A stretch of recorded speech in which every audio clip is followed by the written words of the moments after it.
Derek Overstreet, founder of the New Millennium Group. We're a financial planning firm. We have advisors standing by right now to take your call. 888-999-6370. The reason you're going to want to call is we're going to help you retire 3 to 5 years before you thought possible. The way we do this is by putting together a step-by-step plan. So if you're one of those people listening and you'd like a plan in writing, give us a call at 888-999-6370. That's 888-999-6370, or go to utahsfinancialplanner.com. Some of the most meaningful jewelry you own isn't new. It's inherited. A ring from a grandmother, a necklace full of memories, but no longer your style. Duke's Jewelers reimagines family heirlooms into custom pieces you'll actually wear and love. Working one-on-one, Duke's designers honor the original story while creating something fresh and modern. Don't let meaningful jewelry sit unused. Let it live on beautifully. Visit Duke's Jewelers in Springville or online at dukesjewelers.com, where old stories become new treasures. Breaking down the teams you're passionate about. This is Scotty G and Friends on 97.5, the KSL Sports Zone. 97.5, the KSL Sports. Lloyd, happy April Fool's Day. I was just joking. You know what? You actually weren't. I was. I feel like there's some seriousness. There's not any seriousness there. I'm happy with everything that you're doing, and I appreciate it, and I respect it wholeheartedly. That's okay. That's fine. Hi, Jake. Isn't that kind of Lloyd's role, though, as the program director, quote unquote, the boss? Yeah. He has to take the blame, Take the heat for literally everything. That was you for a long, long time. Oh, yeah. It's Lloyd's turn to be there. I've been there. It sucks. Yeah, it's not fun. No, I already know it's going to happen. But, that's why we call him Maybe not. Who knows? That's why we call him Salzar. Rules with an iron fist. Yes, I like that. How you doing, by the way? You good? I'm good. Good to see you, Scotty. Man, thanks for having me. Yeah, thanks for hanging out for a segment. It's a busy show. Danny Ainge will join us coming up here in about 25 minutes from now. And we'll also make the show a little bit cooler with Sly Sylvester, who'll come by at 1:05. Oh, nice. Sly's the best. He's so good. He is really good. And, you hope that, some level of coolness will rub off. No, he keeps it all himself. Yeah, he is a cool dude. That is the epitome of cool. He's always had a great personality, though. I mean, going back to his time at the U, he was definitely amongst the interview all-stars. And, he's great. It's cool that we get a chance to take advantage of him over here. Yeah, for sure. Having him, that is. All right. I want to get your thoughts on a couple things as we kick off this show. Let's do it. Starting the lineup right here on 97.5, the KSL Sports Zone. It's time to kick off the show with the biggest headlines of the day. This is your starting lineup on 97.5, the KSL Sports Zone. All right, so I apologize. You and Ben are part of my daily routine, except for today. I had some meetings and some other things going on. You're very busy. So I was unable to listen. Okay. I assume that, did you go down the Gottlieb route? We did that yesterday. Okay. As it came out. And so I do want to get your opinion on this. I have not heard your opinion on the Doug Gottlieb thing. Okay. But I want to get your opinion on this without knowing what it is beforehand. Here is Colin Cowherd chatting with Doug Gottlieb, and Gottlieb essentially breaking news in regards to the Utah Jazz. First thing everybody should know is that if the Utah Jazz have the number 1 pick, they're taking A.J. Debonsa. How do I know? He went to Utah Prep, which is funded by Ryan Smith. He went to BYU, which is funded by Ryan Smith. Ryan Smith owns the Utah Jazz. If you want to call something tampering, there's never been a person that has ever been tampered with more than A.J. Debonsa to end up with the Utah Jazz. Ever, ever, ever in the history of anything. Everybody knows it. Everybody. They're drafting A.J. Debonsa. Ever. Okay, so I heard this, and first off, I want to know what his definition of tampering is. Mm-hmm. Is it hey, we want if we draft you, we're going to take you? This isn't college anymore. This is the NBA. You can tell guys, hey, yeah, if you're available and we're picking one, we're going to draft you. That's not really tampering. So I don't know what his definition of tampering is, but is it any joke or any lie whatsoever that the Jazz are going through what they're going through this season in hopes of getting a number 1 or number 2 overall draft pick? No. I don't know what, everybody's all fired up about this. I don't see what the news is about this. I don't understand. Yeah, the Jazz, are they tanking? Yes. Are they trying to get the number one pick? Yes. If that pick is available at number one, will it be A.J. DeBonsa? Yeah, probably. Like, I'm trying to wrap my brain around why this is causing a stir. Well, I think it's because Doug is a little jelly. I think that is part of it. I think he'd like to have a Ryan Smith there at good old University of Wisconsin. That is fair. So I do think he's a little jelly. He'd like to have a little access to A.J. DeBonsa. I'm glad you started off on let's define the terms, because what is he accusing Ryan Smith of? I know. That's like tampering. What are you talking about? Tampering means something else in college than it does in the NBA. Correct. I thought a part that Ben brought up was interesting. Once they declare for the NBA draft, then you can't talk to draft prospects, but that doesn't apply to college players. Yeah. No, and an example I used of who was I thinking of? Matt Ishbia. Oh yeah, the Suns owner. He's pumping tons of dough into Michigan State. He's a Michigan State basketball alum. He contributes to that program up there. So, is that against the rules now? I'm pretty sure that Ryan Smith can contribute NIL money to whoever he wants. Now, Ryan Smith will downplay, say, I didn't pay for A.J. DeBonsa, but he contributes to the athletic department up there. Money is fungible. Yeah. I mean, I have no doubt that he's a big part of the reason A.J. chose BYU. And he's allowed, last time I checked, to invest in a basketball-related charter school. Sure. Is that against the law? No. Is that against the CBA? So what's he accusing him of? I don't understand. Yeah. And then the draft, the sheer concept of the draft means that any team gets to pick him depending on where they pick in the draft. So if the Jazz got the number one pick, it's a sure thing they're picking A.J. DeBonsa. No duh. Yeah. No kidding. So the only the only positive outcome for the Jazz, in my opinion, if Ryan has been playing the long game and tampering with A.J. DeBonsa, if we want to use Doug's word, since he was, 16, you're talking 7 years into his NBA career that could actually benefit you. That's the time when A.J. DeBonsa could become a free agent and pick the Utah Jazz. 7 years into his career if he's not drafted by the Jazz. That will mean that's, 7 years as a pro, 1 year in college, 1 year in high school, and apparently the AAU, a couple of years there. So when Ryan met A.J. DeBonsa, he's like, I got to invest in this kid totally because 12 years down the line.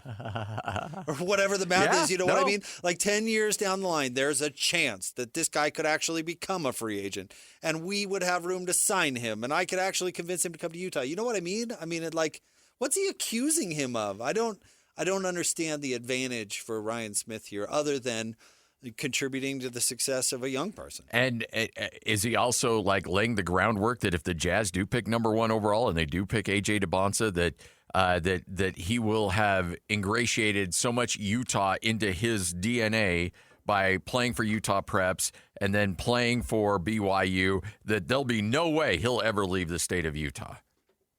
Maybe not. Well, to me, that just sounds like good business, honestly. Right. Or, LeBron was from Cleveland. Yeah. Hey, look, honestly, if there is a draft that's going to go Utah's way, it'll be this one. Oh, no way. I think they're losing the pick. I know they are losing the pick. But I'm just saying, if there was one, it would be this one. Because if you look at, hometown guys that play, you bring up LeBron yeah. And so that kind of lines up that way. But then when the $500,000 fine hit, then I'm like, I don't think the NBA is going to. Or the only way I can think of, because I don't know where you're at, I think the lottery's rigged. I always do. I have forever. I continue to think that. I know I've talked to so many people that have been in that room that work for the Jazz and say, look, I've been there. I don't know how they pull it off. It looks like legit. I still think there's something nefarious going on. That's just me. Everybody over the Jazz always tell me it's legit. I think it's nefarious. I think something's going on. And so when the Jazz got fined $500,000, then I could be like, yeah, they're not going to go. But the only way that maybe I think that they could pull it off, if they were going to rig it for the Jazz, is to say, look, the tanking is so bad that we find this team and they won the lottery fair and square. So we have to make the changes to make sure that this does not happen again. Yeah, they parlay it as an excuse to make the changes. And then knowing A.J. DeBonsa will probably stay in Utah, then they're like, hey, no, small market teams can keep big stars.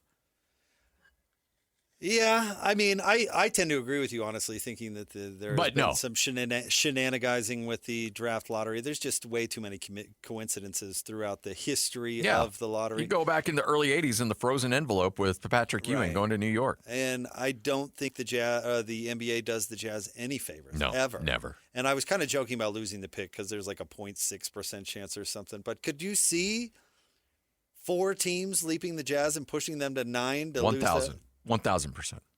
Absolutely, I could too. Yep. The Jazz had the worst record in the league last year. The worst they could do was 5th. And they picked 5th. The one time they won in the lottery was maybe the worst draft in history when they got Ennis Freedom. Old Ennis Freedom. Yeah. You know, remember when the Jazz had the bad year with Jerry, you know, with Boozer's hammy and Mehmet being fat, and they had a bad year. They got the 5th pick that year. They didn't win in the lottery that year either. They had to trade up to 3 to get Darren Williams. So, no, I don't think the NBA is going to do the Jazz any favors anytime soon. No, I don't either. And it bums me out to think about it, but I really think that's the case. All right, so you've got 2 home games left. You're at the end of the regular season. You're watching this team play night in and night out. You and Tim Lacombe have done a masterful job of turning chicken bleep into chicken salad night in and night out. And I know that has not been easy. Do you feel a different vibe now? Or I guess let's back up before the Jaren. Obviously, there's a different vibe now after the Jaren Jackson trade. But did you feel like things were getting better this year, even before that trade, than where you were at last year? Yes, but I wasn't convinced that the Jazz were going to turn the corner. I think, and you talk to people over there, so maybe you can disagree, or maybe this is super obvious, but I think Keontae becoming a guy put things in fast forward a little bit.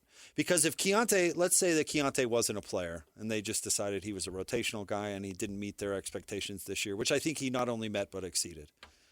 I think the Jazz are still deciding whether or not to trade Lauri Markkanen. Mm-hmm.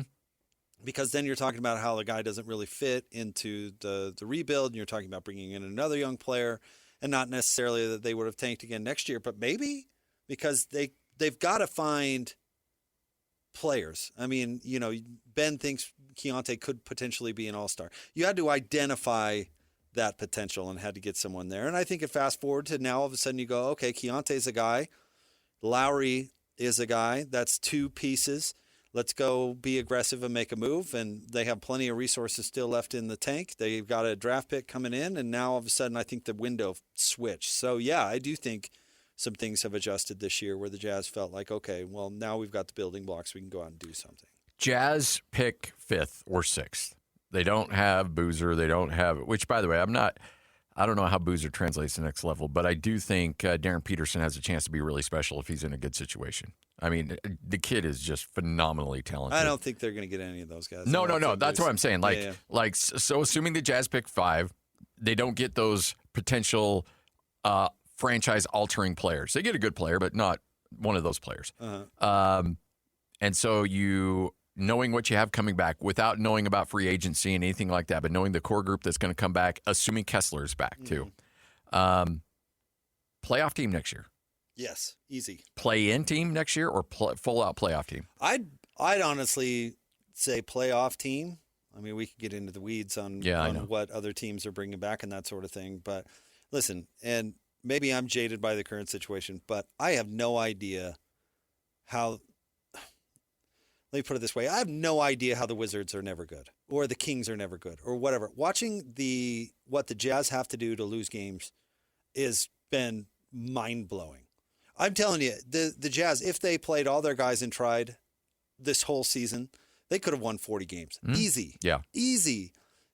Scotty, the last time the Jazz played the Nuggets, who did they bench? They had to bench everybody in the fourth quarter just to lose. It's amazing the lengths that the Jazz have had to go to lose basketball games, not only this season but last season. It's crazy how intentional you have to be that bad. I mean, if you're organically that bad in the NBA, you are the problem.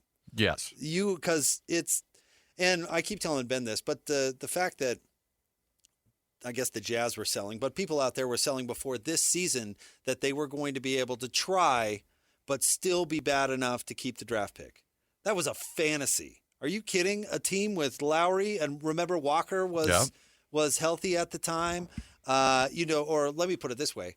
To think that getting rid of John Collins, Jordan Clarkson, and who might forget, Colin Sexton, that would be enough that they could organically try with the young players and be bad enough to keep that pick. That was crazy. Crazy. And I'm not going to tell Austin Ainge how to do his job, but the fact that he started out by saying that was over, I would have given him different advice. Start off your career with a lie? He couldn't have thought that was true. There's no way. Are you kidding? Yeah. They had to know over there that this season was going to be like this, that they were going to have to pull the plug and go to all these efforts to keep the pick. That pick would be long gone if they did. They're benching Scotty, they're fielding a roster that doesn't have a center. Yeah. And the only thing resembling a center, Kyle Filipowski, who is not a center. We're definitely not a center. They've had to bench him in the fourth quarter to lose. How crazy is that? Hey, Kyle, come over here and sit by me. Hey, Kyle, you're doing well, much too well against Nikola Jokic. Come sit down. I mean, what's wrong with these teams? Ben and I joke about this, too, that Will Hardy's got to be looking over at the coach on the other end of the scores table going, bro, I'm giving you this game. What are you guys doing over there? Are you kidding? Denver had to play all their guys the distance last time these two teams played just to win at home over a team that was like, I can't play Bryce Sensabaugh in the fourth quarter. They might actually win. How crazy is that? Yeah. So I guess what I'm looking forward to next year the most, I mean, to bring this thing way full circle, Scotty, is that I'd like to see a team that is not only, because you can get on board with a young team that's trying really hard. Like you can get interesting nuggets from that to do a postgame, for example. But it'll be great to see a full-blown NBA team actually pouring it on to win basketball games. Yes. And that means that you can criticize them too, right? Oh, yeah. Oh, yeah. I mean, that doesn't absolutely. mean that you are just going to compliment the Jazz and, I'm looking so much forward to complimenting the Jazz about their great play. No, how do you criticize this team over the, I don't know, last 2 months, 3 months? Like, how are you going to criticize a team that's intentionally trying to lose? I'm not going to come on the air and really go after Oscar Tshiebwe. I'm like, it's just, hey, pull your head out. Come on. Isaiah Harkless has never played point guard a day in his life. No. He's out there starting a point guard, and he has 4 or 5 turnovers. I don't mean to pick on Isaiah. I'm just picking something out of nowhere. I'm not going to do that. Yeah. Are you kidding? So, if they don't play well in a game against Denver, we can actually criticize and pick out what was wrong and actually take a running storyline, which is what we love about sports. In this situation, we're just in purgatory where there's just nothing because they're not trying to even be good. And players that are good are given the green light intentionally because they're not good enough to win. Yes. Like, I think it's cool to watch Kennedy Chandler go pour it on. 40 minutes. But guess what? The only reason he's got a green light is because they know he's not good enough to beat the team in front of him. Yeah. It's the hot dog theory. With Taylor Horton Tucker, let hot dog eat. He's going to lose you plenty of games. But then you have people jumping on the radio the next day like, hot dog at 35 last night. Is this guy a part of the future? No. No. No. I mean, look, Cody Williams scores 26 points, 11 of 22 from the field. Do you think at a full-fledged Utah Jazz roster, Cody Williams has 22 attempts? He's never seeing 22 shots, maybe ever again. Yeah. Yeah. Yeah. And by the way, I think Cody is a great storyline this year. I think he has been one of the real positives. People were drumming him out of the league last year. Remember? Worst rookie season ever. And the truth is the Jazz just threw him under the bus because they wanted to lose. And now he comes back, and he's put together a fine season, and he's figured out what he's good at. I actually think that's really important. But to your point, no, he's never shooting the ball 22 times again on a regular, playoff competitive team, not unless he gets a lot better, Yeah. Maybe he can, but certainly, but no. I mean, NBA player, yes. Good NBA player, probably. I like it that he guards. Yeah, I do too. You know what? I'm just I don't know. I kind of lean toward those players. Like I are you brought on, up are you Elijah on the Harkless. I love John it that he guards. Conchar bandwagon? I like him as a player. I don't know if they. He's a hustler. I don't know if they can pay him though. Is he worth? I mean, can't you find another hustler to play for the league minimum? I would certainly hope so. Yeah. But he's under contract next year. Yeah. I'm surprised we led with this, to be honest. I was prepared to come give you advice not to go ask Utah State for a raise. Oh, I'm going to. Yeah, now's not the time. Why? They're flush with cash now. Are they? Yeah. Because I read in the paper this morning that they're $40 million in debt. Oh, I didn't see that. Oh, the trip has a whole About big thing. The athletic department or the whole university? Both. Oh. But the athletic department trying to bump student fees. And then they told them to come back. The students, everybody agreed to it, and they're like, no, we're going to cut that to a third of that. Yeah, and why they need it. And apparently in 2023, they got $20 million from the general fund. Anyway. Yeah, maybe this isn't a good time to ask for a raise. No, I was going to say, Scotty, no, now's not the time to kick in the door. Try to hold out, like, you know what? Me or What's nothing. the worst that happens? They tell you no? And then Ajay's calling games next year. No, I actually recommended Ajay as a place where they could save money earlier on my show. Wow. I said Ajay plays a big role on the broadcast, but if you're looking for furlough candidates. Oh, jeez, man. What? What are you doing? I do not support that message. Man. I don't either. By the way, I'm joking. we all love Ajay. We only hurt the ones we love. All right. Thanks for hanging out, man. We appreciate Let's it. talk about punting. Let's talk about punting. By the way, did you hear when I had Matt Wells on? He filled on a show and we went on the behind the scenes. Did you of the talk punting about thing. that? Yeah. You did? Oh, yeah. Yeah. What did Matt And say? his punting? perspective. How in punting, how is there, we just see the guy kick the ball. What details go into punting in situational football? I don't even know where we were at. We're talking about punting. Let's go on to something else. He remembered it. Oh, I'm sure he did. How He could you forget? remembered it. And we had a good laugh. Yeah. Was Ajay wearing a light jacket? Yeah. While he was feeling Yeah. it for you? Matt got after me for that. He goes, that was out of bounds. You don't. No, need to it do wasn't. You're like you're being a little too hard. Telling the guy to turn his mic off. That was a little bit too much. I disagree. Yeah. See that little on-off switch? Why don't we go ahead and turn that off? Tell us about the wind, Ajay. And I was just trying to test out the mic because we'd had so many problems with it. That field mic was just giving us fits. So I'm like, Ajay's down there. I'm like, let's just make sure it works. Well, we don't have any more commercial breaks. All right. Well, Ajay, we're going to do a quick little test with you. Just tell me what the weather situation. I'll lead you right into it. They were going to kick a field goal too. Yeah. It was relevant. Yeah, it was all relevant, and I wish. I'm glad I wore it. It's a little cool down here. I wore my jacket. Oh man, it's going to get back to Ajay, and he's going to feel bad. We love you, You Ajay. guys did this. I wanted no part of this. Shout out to Ajay. Yeah, Ajay's the best. All right, 97.5, the KSL Sports Zone. That's Jake Scott. Coming up next, the great Danny Ainge joins us straight ahead right here on the Zone. I sold my car in Carvana last night. Well, that's cool. No, you don't understand. It went perfectly. Real offer, down to the penny. They're picking it up tomorrow. Nothing went wrong. So, what's the problem? That is the problem. Nothing in my life goes as smoothly. I'm waiting for the catch. Maybe there's no catch. That's exactly what a catch would want me to think. Wow, you need to relax. I need to knock on wood. Do we have wood? Is this table wood? I think it's laminate. Okay, yeah, that's good. That's close enough. Car selling without a catch. Sell your car today on Carvana. Pickup fees may apply. Breaking down the teams you're passionate about. This is Scotty G and Friends on 97.5, the KSL Sports Zone.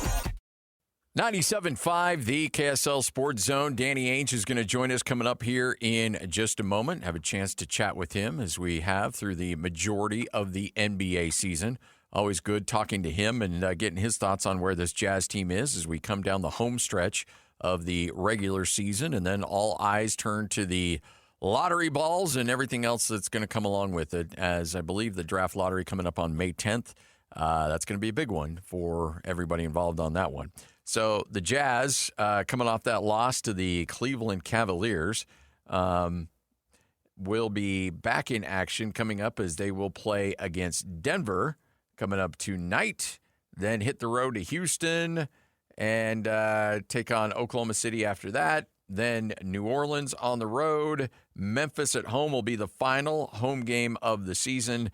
And then they finish off the year at Los Angeles against the Lakers. And then that's it. The season gets parked in the driveway, and we look ahead to the 26-27 campaign. But a whole lot of other things leading up to it, though, with the NBA draft and the lottery and everything else that comes along with it. With probably one of the most loaded drafts that we've seen in recent history. So that's going to be really fascinating to watch. And again, that's as, I don't know. Are you as a listener kind of bored about the whole tanking thing? Because I am. Like, it doesn't feel like a story anymore. It just doesn't even feel like. It's so old. It really feels is. so old. Like Everything old about and busted. it. Done talking about it, and everything with the NBA is just, it's rough. It really is. It's like, okay, come on. You know, and I know Adam Silver sunk his teeth into it, and that's great. And once he latches on, then that's like the most important thing ever. Like, I get it, but come on. Like, it just seems really, really getting out of hand right now. All right, joining us now from the Utah Jazz, Danny Ainge, kind enough to hang out with us. Danny, how are you? I'm great. How you doing, Scotty? I'm doing great. You know, we were talking about Cody Williams and his development, and when you get to this point in the season, when you've dealt with the injuries that you're dealing with, and young guys have more opportunities, I don't anticipate there'll be a lot of games next year where he'll be able to take 22 attempts in a game. But with this larger sample size, how important is that for your understanding and your assessment of his development? I think it's huge. I think, you know, Cody missed like the end of the season last year when he would have had some similar opportunities. He had mono. But, Cody has had some great games, as has a lot of our young guys. And it's been fun to watch his development and just how much more comfortable he feels. I think that Will and our coaching staff has done a wonderful, wonderful job with Cody and getting him focused on the things he does good while they're bringing him along with the things he doesn't do as well. And I think Cody has been really fun to watch. There's a lot of conversations about how players can develop during an off season and the time they spend in the gym. Can players also develop skill sets in the course of a regular season? Absolutely. Just because opportunity, and every player is different. Like, you can't put all players in similar categories. But I feel like Cody is a very conscientious kid and player. And, you know, he hasn't felt super comfortable, you know, playing with all of our star players yet. But he's getting there, and he was getting there before he's had his recent run too, where he does get a little bit more of a green light. I remember when I was playing in Boston, Scotty, like we used to go to shoot around when Bird wasn't going to play or McHale wasn't going to play. We'd have shoot around. We would divvy up his shots. We'd have shooting contests to just say, you know, okay, I get 5 of McHale's shots, or I get 4 of Bird's shots tonight. And those were fun nights. You know, we don't want that to happen in the playoffs, but sometimes, you know, getting those opportunities and being able to spread your wings a little bit are fun for the players. How do you think he's improved defensively over the last couple of years? I think he's been really good defensively most of this year. And, I've heard my coaches say he's the best defensive player on our team more than a few times. So I think Cody he's still going to get a lot better too. I don't think he's anywhere near where he's going to be. Danny Ainge, kind enough to join us, talking Utah Jazz basketball. Ace Bailey getting a lot of opportunities out there as well. When you look back at his rookie year, how do you feel like he's acclimated to the professional game? Yeah, I think similar in different ways. I mean, his strengths are more as a primary scorer, and I think that he's got those opportunities more as, you know, Lowry's not on the court and Keontae's not on the court, but he's shown signs of that most of his life. And but he does get more freedom, and it's not as, you're not as conscientious as it. You know, again, like I've experienced this before. Like when I play with Bird and McHale, I'm not the same player, because you got to do different roles and you got to play your role on a team. And so both of these guys and all of these young players, like, they have to find their place. They have to be able to play with everybody and with anybody, and that usually starts with defense, rebounding, and playing the right way. And I'm confident these guys will. Watching Kennedy Chandler play 40 minutes the other night, what kind of a mindset do you have to have as a player when you sign that 10-day contract? Because, you're going to have limited opportunities to make that impression, but you want to be a team guy, but you also want to get some stats up. How can a guy be successful and make sure he's got that right mindset coming into a situation like that? Well, it's kind of fun watching the guys that have come in on 10-day contracts. Starting with Mo Bamba and, going down the line for the guys. I think we've had 4 10-day contracts this year. It's fun watching because they are hungry. They are playing different, playing better even than they played in the G League. They are this is a really, really unique opportunity for them to showcase their talents, not just for the Utah Jazz, but for the whole league. And so it's a really important time for those guys. And it's been fun to watch their enthusiasm and their energy. So overall, when you've got guys that are coming back from injury and you're trying to get them through it, is it hard to, when a guy's out with an injury, to try to keep him engaged with the team? Or do you just want him focused on, hey, you get better, you stay on track, and then we'll work you back in when that time is right? Because, you don't want to leave a player behind as you go throughout the course of a season, but you also need to have them focused on the right things. Yeah, no, getting our guys healthy. I mean, it started with Walker, at the beginning of the season, and, keeping him acclimated, keeping him with the team and being around the guys. And same thing as you go down with Nurk and Lowry and Keontae, all of them, like they're very much engaged with day-to-day team activities and part of the team and working on what they can work on in their rehab and in their development as strength and shooting, et cetera. I know the time is going to come, and I know you keep those relatively quiet when you do bring in players for workouts for the upcoming NBA draft. I assume those will probably begin here pretty soon. Do you like casting a wide net and bringing in as many people as you possibly can? Yeah, I mean, I do. I think that every year is unique and every year is different in that regard, and how wide of a net you put out there. But our focus will be on the top part of the draft. And, but there's a lot more names that are in our minds right now than are just on, every mock draft's mind.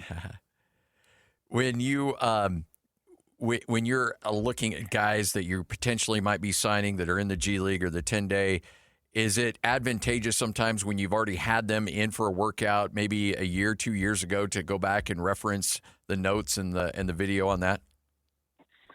Yeah, but I think most of the time we're looking for a player to just see that we haven't seen as much, and we're just looking for different types of players. Like we brought in a couple guys initially with Mo. Like we like Mo, we like what he's done for us this year in the G League, et cetera. But we were bringing in some defensive minded guys just because we want our defense to get better, and so the defensive-minded guys, they actually have helped our defense be even better and helped some of the guys that weren't as focused on defense as they needed to be by seeing a little bit like Chris Dunn did for us a couple of years ago. So, yeah, we're just looking for guys that really want it, play hard. They can inspire everybody.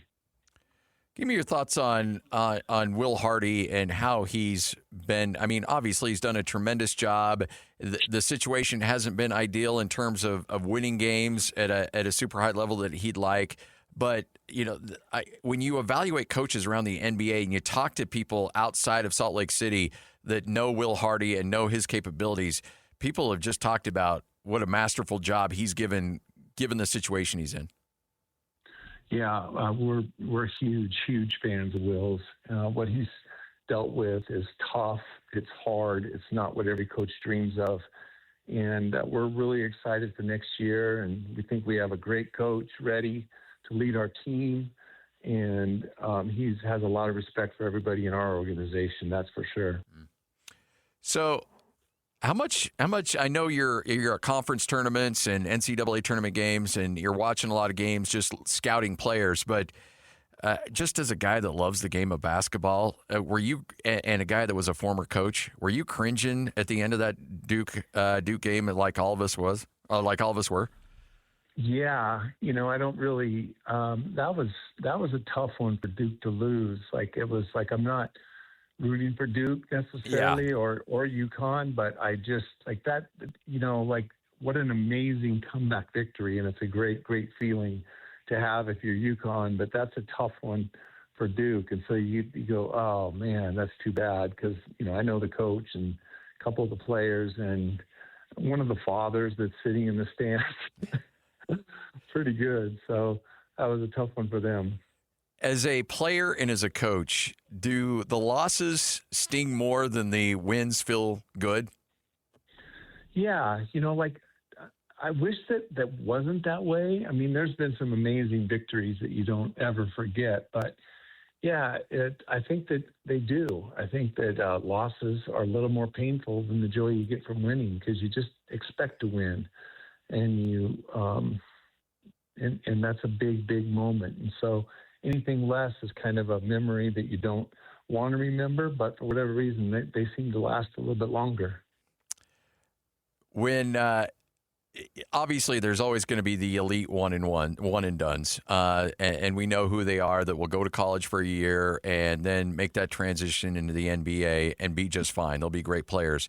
But have you seen better development from players, or maybe you don't have the sample size yet, you need to wait a couple more years, with guys maybe realizing, okay, I can make more money by going back to college than I can being a second-round pick or an undrafted free agent and really testing my waters in the NBA levels. I can go back and make more money. And are you seeing maybe more skilled players coming into the league because of that, as opposed to maybe 3 or 4 years ago? That's a good question, Scotty. I haven't really studied that much. I mean, yeah, there's more money to stay, and I think it feels like second-round picks usually are the people we're talking about. But I think that players that are in the first round are usually coming out, and especially players in the middle to the top of the first round are coming out. But sometimes that's the only opportunity. Like, players don't just necessarily get a lot better in college, and because the game is so different. And, you know, when you're older, you have a big advantage. Just, how much the game has changed.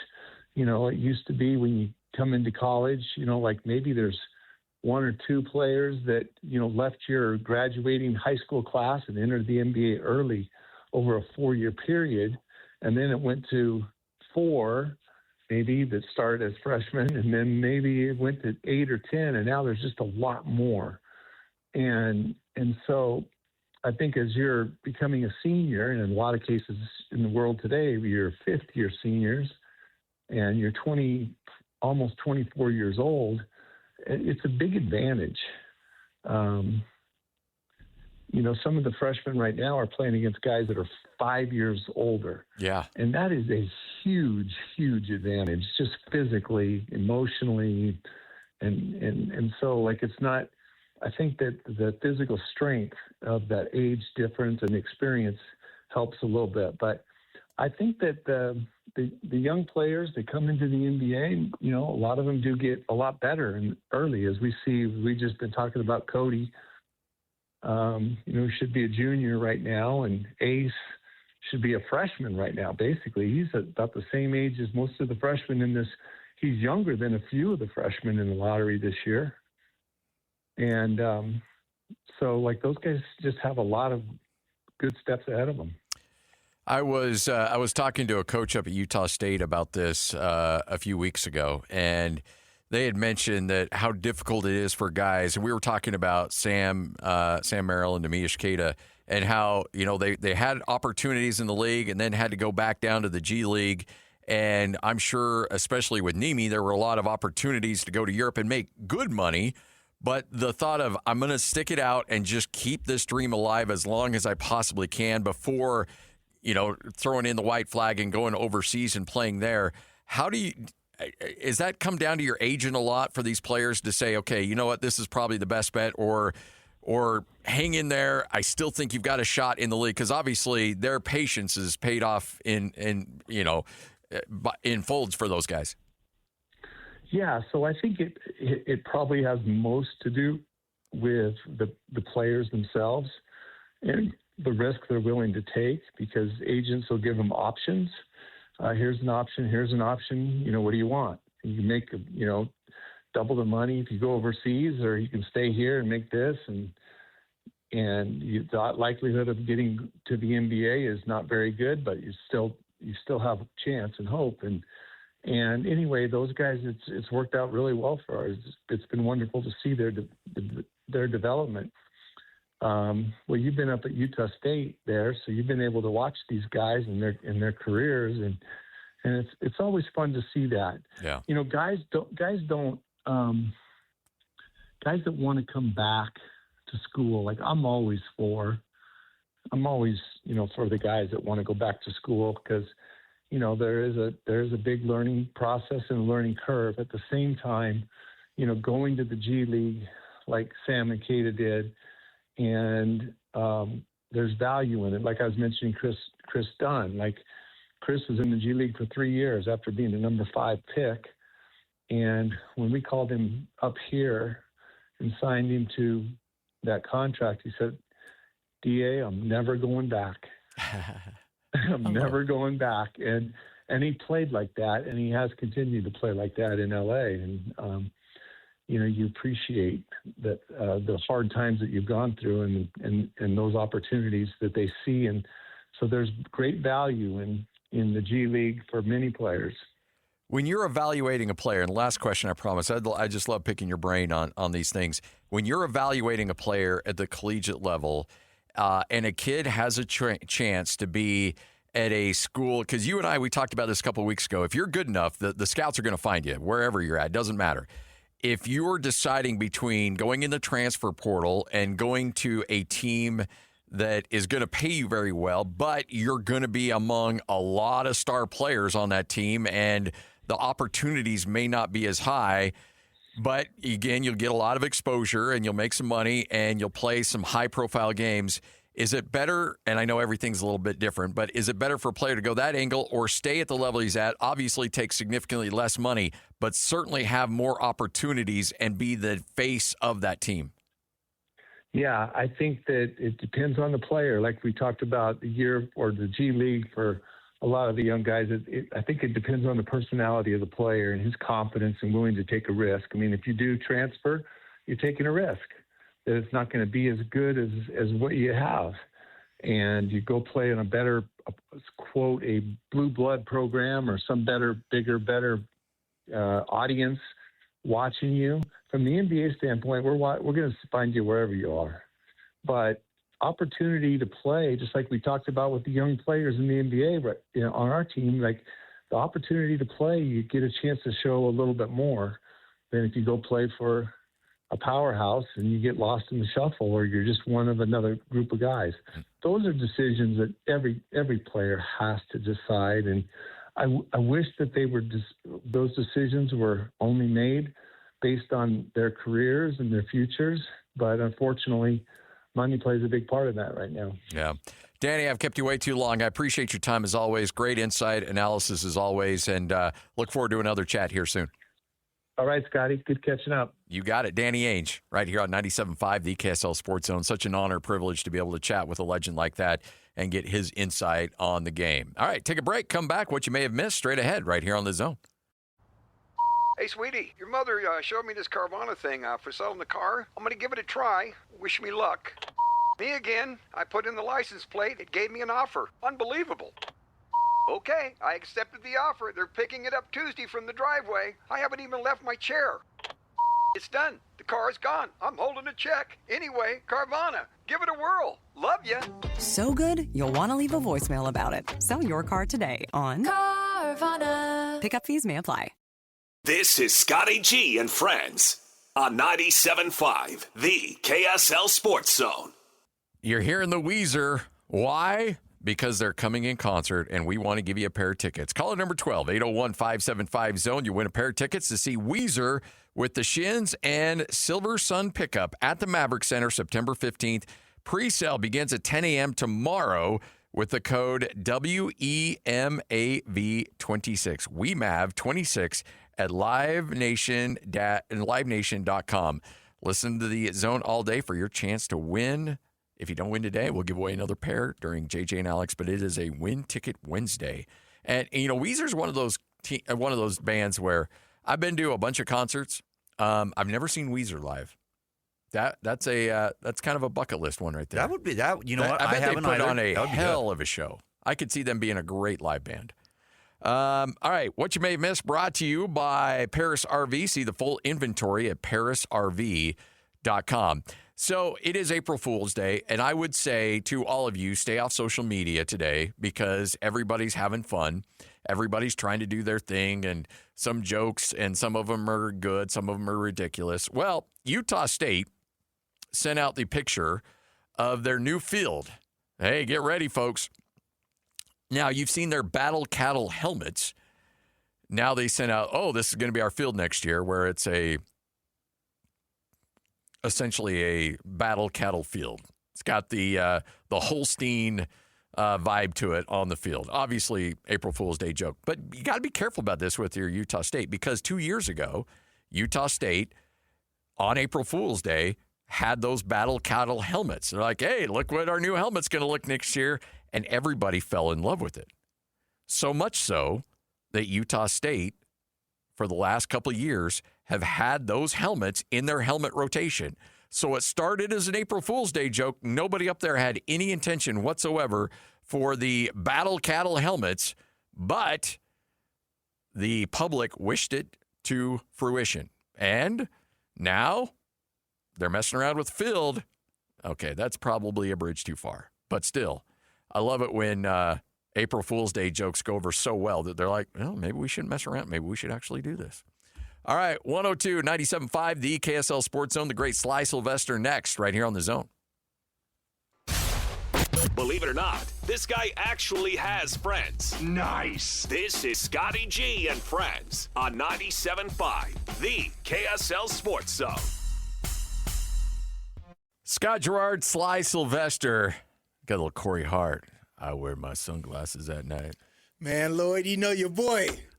So I can. It's a feeling. Like Lloyd said, he'd be pumping weights. I can picture Lloyd just going around the weight room and everybody's lifting and Lloyd's just leading the attack listening to this. Well, Corey Hart, absolutely. Just doing overhead, shoulder, head push. I will max out on this, absolutely. Oh, man. Sly's in the house wearing the shades, and yes, sir. We're talking Utes. How are you, man? Rain, snow, sleet, sunshine. Gotta wear your sunglasses. Oh, man. Well, look, we need to cool up this show a little bit, and nobody's cooler than this guy, Sly Sylvester. My man. No, man, you did the tourney, man. I'm jealous. I as much as I love basketball was my first love growing up. And March Madness is always the best time. Oh, so good. Best time, man. So I know you enjoyed it. I love it. I absolutely. And I was telling you during the break, like, we get to do a lot of really cool things. Like, you're, with the Utes, and you're at crazy cool venues and all over the place. But sometimes you kind of get callous to it a little bit. You're just like, okay, this is my job. And you don't really appreciate how cool it is. But NCAA tournament, never that way with me. Hands down. It's something new every year. Cinderella stories, I think, is what beats in all. Our hearts as sports fans, man. And so anytime you can have that, because I think upsets, it never becomes more apparent than the March Madness tournament, right? Then the NCAA tournament is when it can actually happen. The 16 can beat that one. It has that opportunity. In football and all the other sports, you don't really see it as much, but like you're waiting for that moment, that historic moment. Oh, this team's up by 20 and they blew a 20-point lead and lost by 1, like at the end. Like that is what it's true fandom and what I really appreciate about it, man. So this past month was just surreal with basketball. All right. What's your emotions when you found out, or when you watched that ending of that Duke game, though? Oh my gosh. I was frustrated and pissed off, but I also, because my bracket ended up being UConn and Duke in that position to go to Final Four. And it did take me a while. Right, because UConn, of course, they won it last year. You know their strength. Dan Hurley's a goon. You saw the way he acted after that shot. I absolutely love that. So it was hard to bet against them, but I'm just like, man, Duke is stacked. I got them going all the way. And then I wasn't surprised, but I'm like, dang it, you messed my bracket up. But at the same time, it's like that. I loved it for the fact that was good basketball. That shot will be replayed 30, 50, 70 years from now. Hands down. Yeah. Hands down. I've on social media just watching the reaction from UConn fans watching it and just normal people just in the bars just watching that game and their reaction. You can never get sick of that. As you said, callous to some things, you'll never get sick of that feeling. And that kid can leave UConn, and they should hire him in the athletic department. Oh. And his only job, they pay him $300,000 a year. His only job is to go golfing with boosters and talk about that game. Talk about that game. That's all you need to do. Being in that position and making that shot and what he felt after. Oh yeah, that is going to be his legend. It's so going to good. be his legend story. So good. Hey, Let me ask you this. You talk about, and we'll get to the Utes, but you talk about Dan Hurley. We on the outside that didn't play at that level, sometimes we see that antics and we see the yelling and the screaming like, what a jackie. Like, I can't imagine playing for a guy like that. But I think players love playing for guys like that. You tell me a player that didn't like that, and I'll show you a lot. Because Dan Hurley, it shows how invested he was, right? There's a lot of guys, you get the Gino Ariamas and some of these other coaches, that Bill Belichick's, who don't really show that much emotion. And, like, you're like, are you actually do you actually like this? And then you get guys like him and Sean McVay and guys who are extremely animated, and you love that, man. And because I think in sports, what you want to say is that person next to you, or that person that you're riding with, or that person that you're entrusting in the success of what you're doing has the same mentality as you, right? And so it's just like, do your job. His job is to get the guys ready. And if you're not invested, I don't want to be next to you. Yeah. I don't want to be a part of it, man. So as a player, knowing your coach is that invested and cares that much, whether we hit the shot or him hit the shot or whatever it is, and everybody's in it. I mean, he saw his parents. His parents were like, shut up, we did it. And so, just to show the level of investment at all levels is something that I'm always going to be riding with. How about a coach, and I don't know if you saw the clip, and I don't even know her name, and I don't even know who she coaches for, but she was yelling at her player and putting her finger right in her chest and goes, I effing believe in you, blah, blah, blah, and for me in that moment, I can see how other people would take that, but honestly, that was an interpersonal relationship. Yeah. That was something the coach knew about that player, and the player knew about that coach, because what people didn't take from that was how attentive the player was, right? And then, of course, the press conference. We heard the press conference and her talk about, I believe it was Notre Dame. I'm not sure. But I know exact moment you're talking about. She's like, that's how I want to be coached. I asked to be coached like that.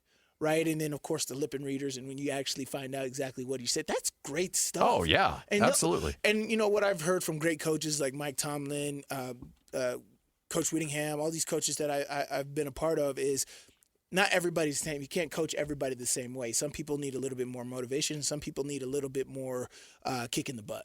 Right, you gotta get stern with those players. And I know, my defensive coach that got me hooked up with Utah in high school. The way he used to talk to us, you would think he hated us. But you're just like, no, he just understood how to bring the best out of us. Whether it's you're pissed off at me or you got to find that other motivation, whatever it is to get the best out of you, that's what coaches do.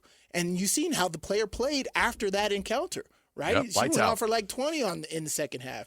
And so that was that's just, for me, I was like, that was that moment for them, because the player didn't feel disrespected. The player went back to the bench, got herself together, and went back into the basketball game.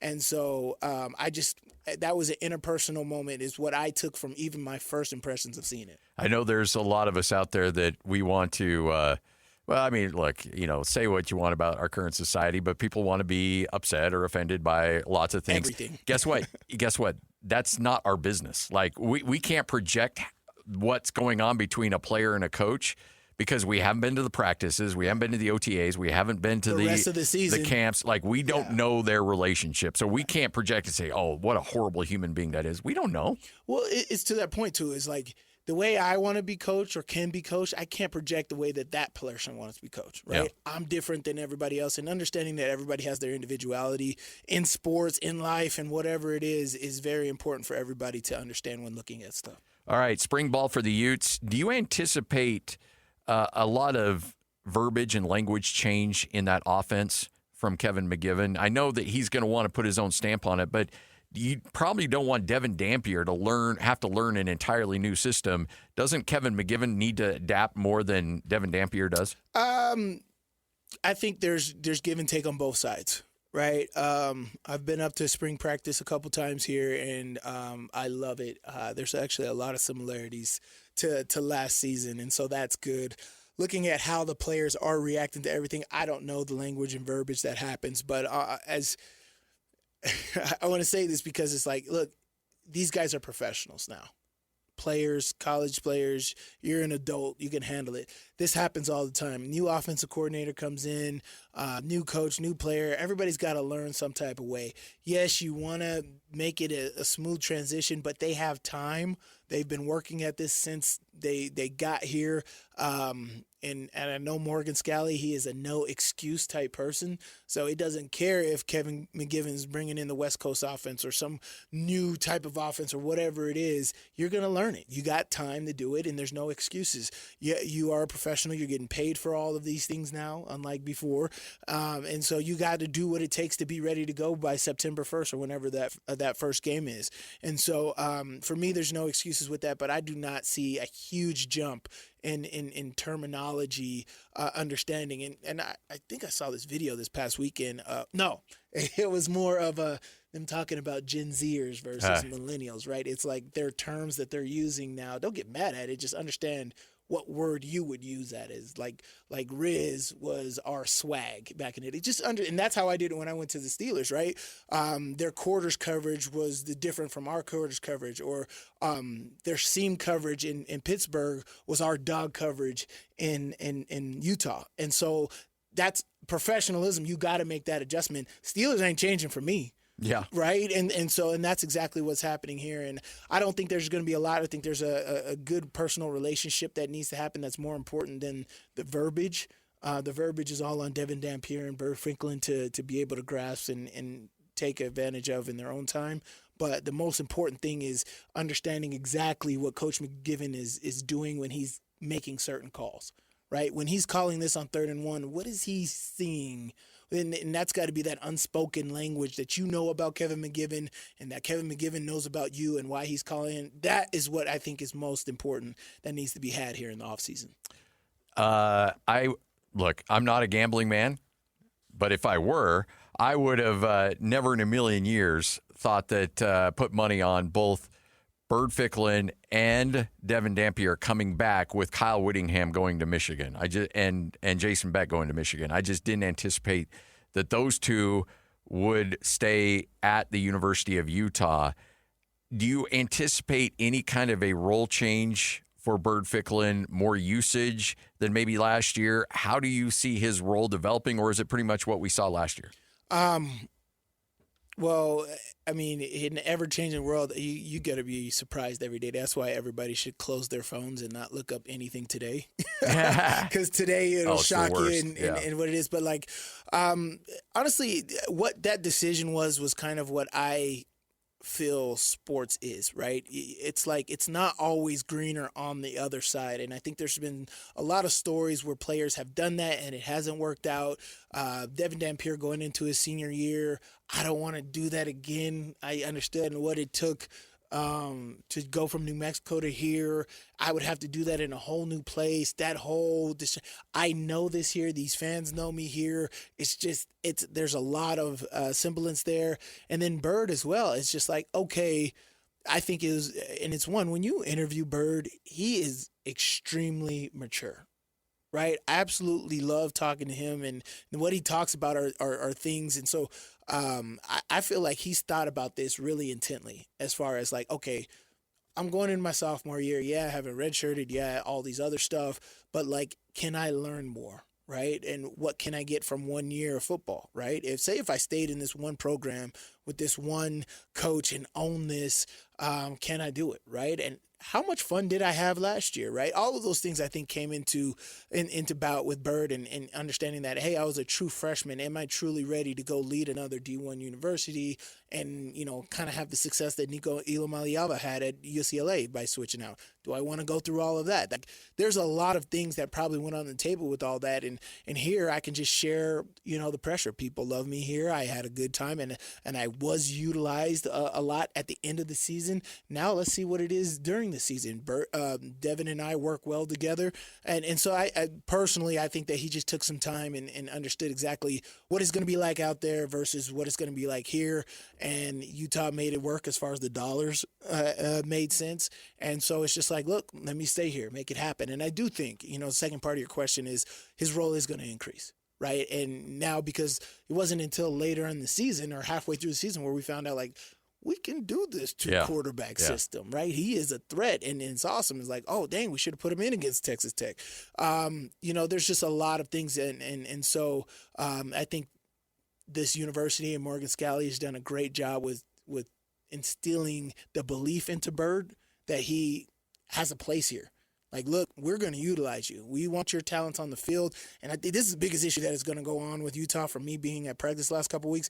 They got a lot of stars on this team. Yeah. I mean, playmakers, not stars. They got a lot of playmakers. And it's going to be like, how do I share the love around? We saw a lot of playmakers come to fruition at the end of the season with Creed Whittemore and Larry Simmons and all these guys. Now you got big body Brandon Pagan, right? And you know him from Utah State. Oh, yeah. And he looked great at practice. Yeah. I'm just like, oh, he's a nice-sized receiver.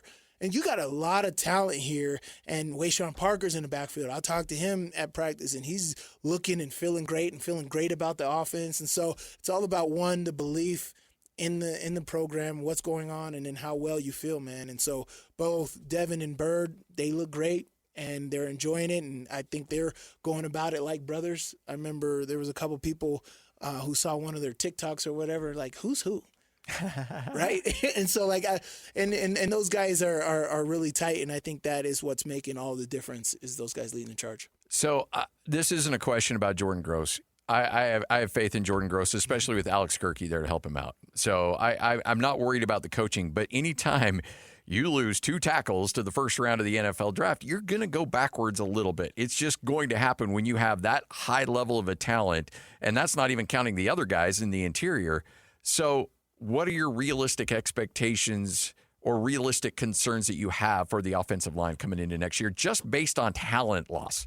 Yeah, that was my biggest thing of what I wanted to watch at practice, is that because the entire O-line is gone. I think that was our strongest unit last year, and they did a terrific job because, one, they took the pressure from the offseason of being the strongest unit and really implemented it into the year and still did great, right? And so Jordan Gross coming in, new coach, new offensive line, new all that, it's going to be extremely difficult. But one of the days that I went up to practice was the teaching day. So it was a little slower and a little bit, a bit more of talking as far as going through practice. I'm like, what's going on today? It feels kind of slow. And everyone's like, it's the teaching day. I'm like, oh, I get it. I'll ask no more questions.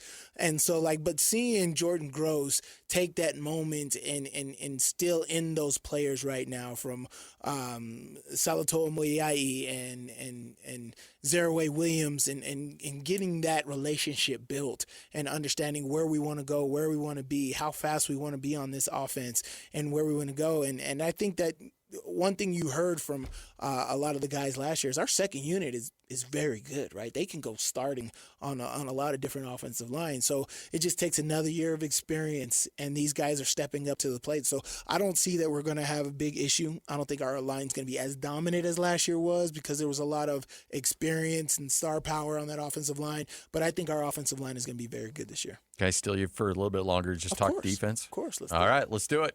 That's what you were here anyways, to talk defense. We can't not talk defense. All right, take a quick break. Come back. 97.5, the KSL Sports Zone. That's Sly Sylvester as we get you ready for the University of Utah football season. I sold my car in Carvana last night. Well, that's cool. No, you don't understand. It went perfectly. Real offer, down to the penny. They're picking it up tomorrow. Nothing went wrong. So, what's the problem? That is the problem. Nothing in my life goes as smoothly. I'm waiting for the catch. Maybe there's no catch. That's exactly what a catch would want me to think. Wow, you need to relax. I need to knock on wood. Do we have wood? Is this table wood? I think it's laminate. Okay, yeah, that's good. That's close enough. Car selling without a catch. Sell your car today on Carvana. Pickup fees may apply. Believe it or not, this guy actually has friends. Nice. This is Scotty G and Friends on 97.5, the KSL Sports Zone.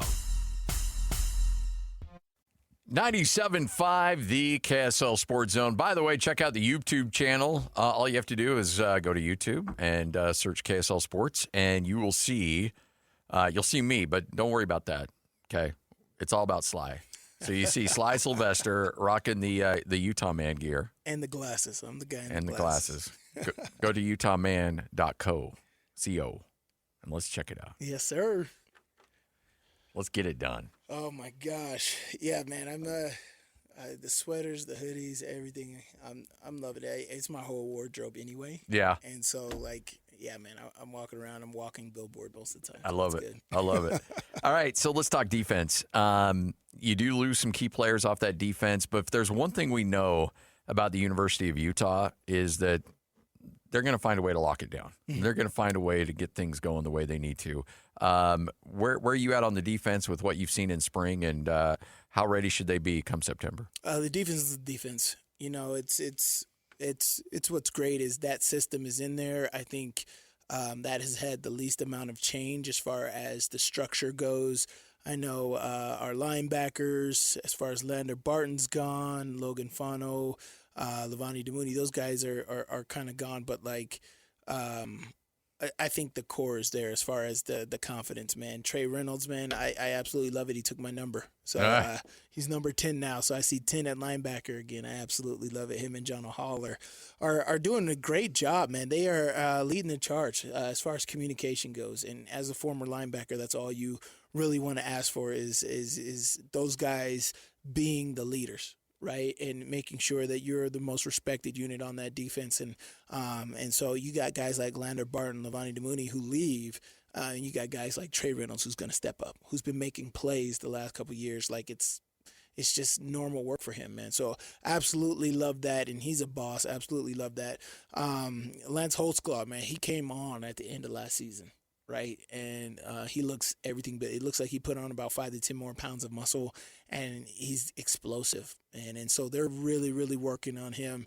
Luther Ellis doing his thing, man. So I'm really excited to see. You know, got to see what that D line looks like. I know we gave up a lot of rushing yards, a lot of passing yards at the end of the last season in that Baylor game, the Kansas State game. So I think there's a lot this defense has to come back from the end of last season, right? Even in the Kansas game, we didn't look great. And so that was kind of a sour point within the season, but, you know, still ending 10-2. Defense looked good latter parts of the bowl game in that Nebraska game, so that was good. But those last 3 games of the regular season were atrocious, man. And you know, there's a lot of other stuff going on that we weren't privy to, so we don't know that. But I think that this defense has a lot to make up for with giving up so many rushing yards to Kansas State and so many passing yards to Baylor. But we got some stars at all level, right? I labeled Trey Reynolds, Jonah Hall, and Lance Holtzclaw, but I think the biggest star on this defense got to be Jackson Benny, right? Oh, yeah, It's Olympus, right? He's from Olympus High School.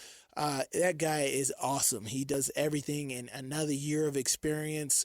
The mistakes that I saw him make last year are just – it's more experience things, just knowing what you can and can't do. And so I think he understands that. He'll take that role. We don't have Smith Snowden in these roles anymore, so he's the guy who's going to be ultra versatile with coming down from the safety position up top and rolling down to the nickel, just being all in the mix from blitzing to coverage to everything you saw as a playmaking ability last year. Jackson Benny's going to be that guy. So really love that. And this defense, they look solid, man. And, of course, there's only so much you can take from spring. Yeah.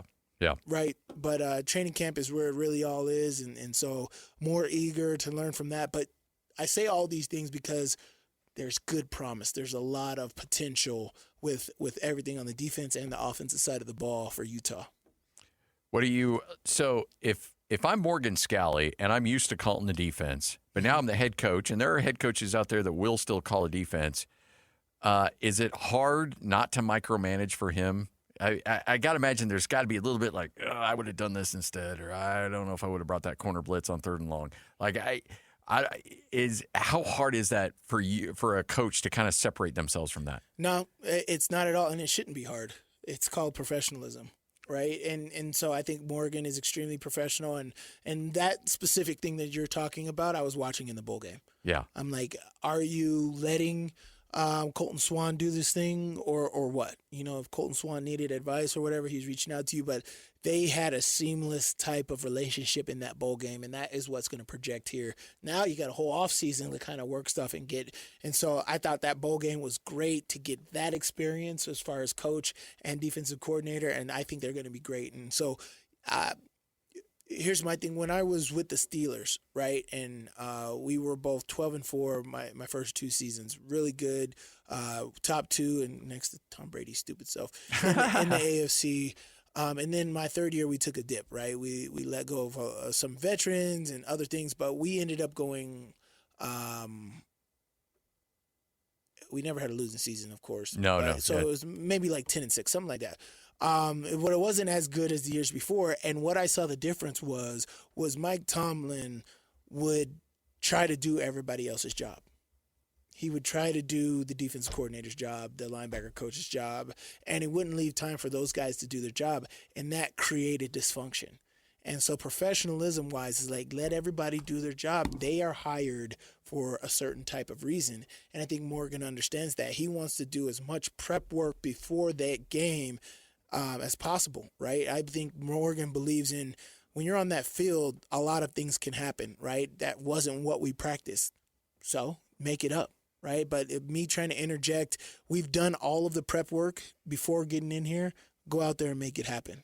And I don't think Morgan is going to be one of those guys to overstep. I think Morgan is more on the tip of, I want to be prepared.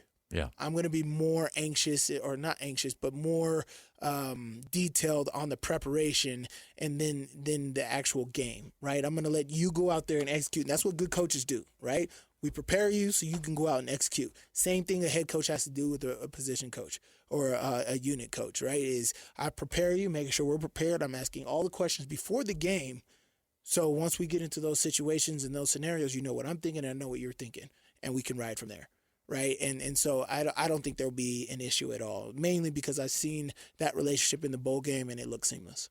I think it's if there's a guy that I would never worry about being a micromanager, it would be Morgan Scalley.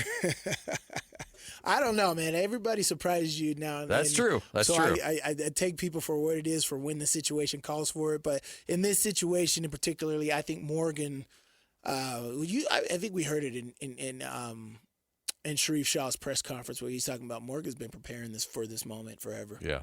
And I just think that Morgan is ready. And so, of course, you know, Coach Whittingham is the greatest coach that's came through the University of Utah. Hate to see him go, but I just can't see another person who would be able to take the mantle instead of Morgan Scalley.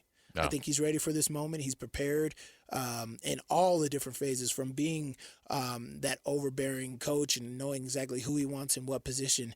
This is just something that somebody has been thinking about for a long time, and now it's just ready to execute. So when a linebacker takes on number 10, do you sit them down personally and say, look, these are the expectations. If you're going to play linebacker at Utah, there's these expectations. If you're going to wear number 10 as a linebacker at University of Utah, those expectations go a little higher. Oh, no.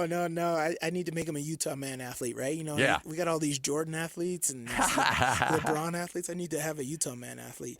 No, I don't do that at all, man. I hope that, you know, the understanding has been passed down. And that's what I do know. I do know that, because even today people talk about the linebacker unit when I was there. Yeah. And I was there a long time ago.